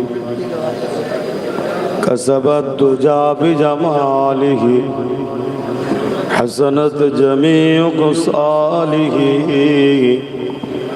সাল্লু আলাইহি ওয়া আলিহি আল্লাহুম্মা সাল্লি আলা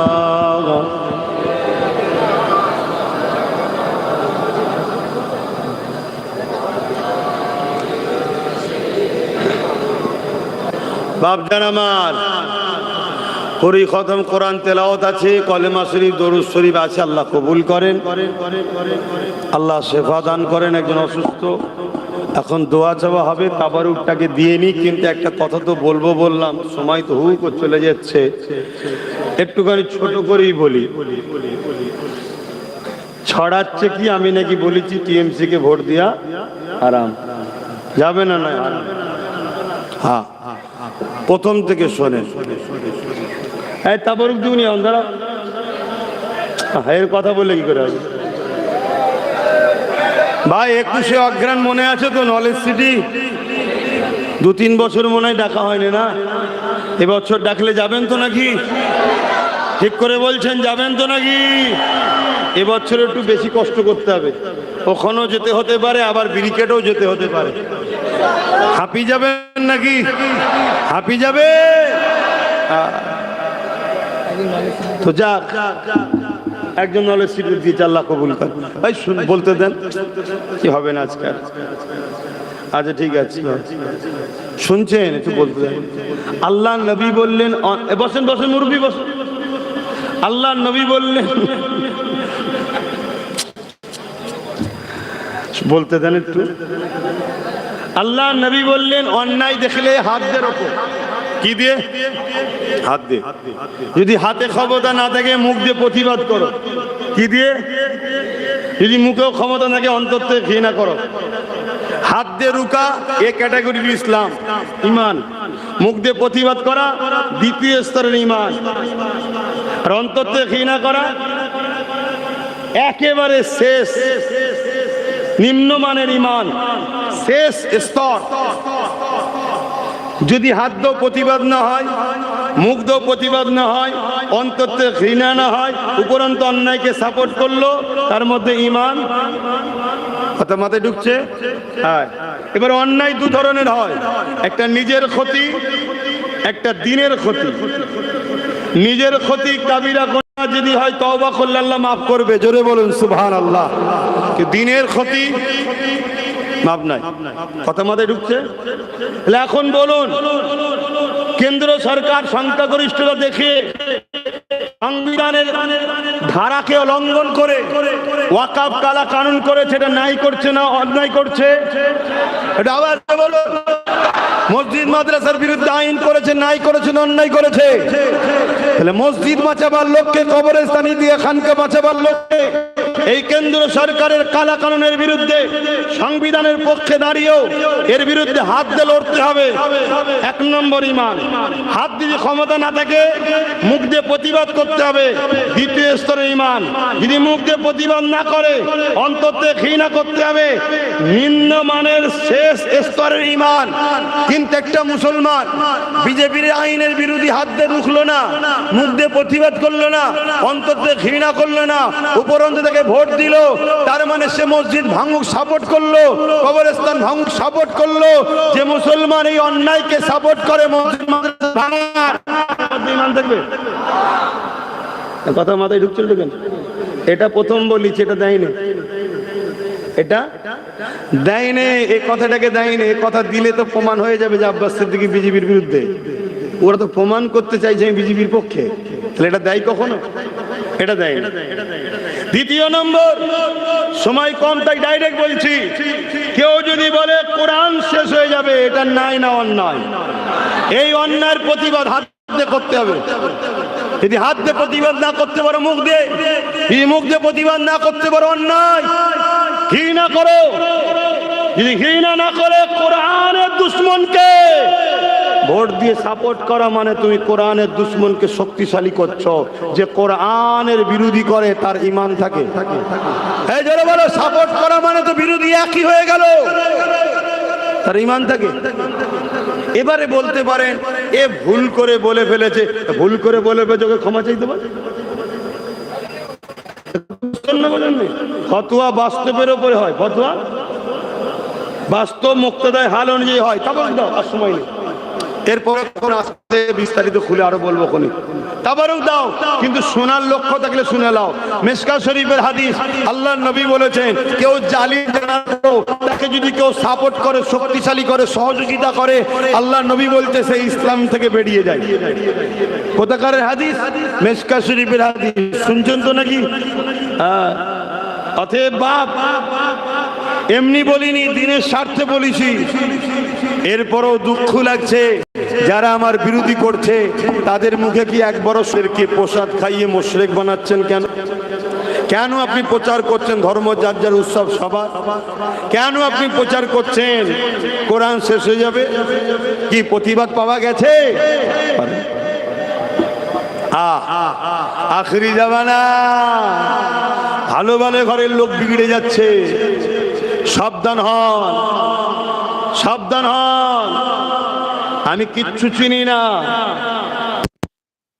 মহব্বত করি, ভালোবাসি, সব আলাদা জায়গায়, কিন্তু আল্লাহ রসুলের বিরুদ্ধে চলে গেলে তার সাথে আর মিশা সম্ভব নয়।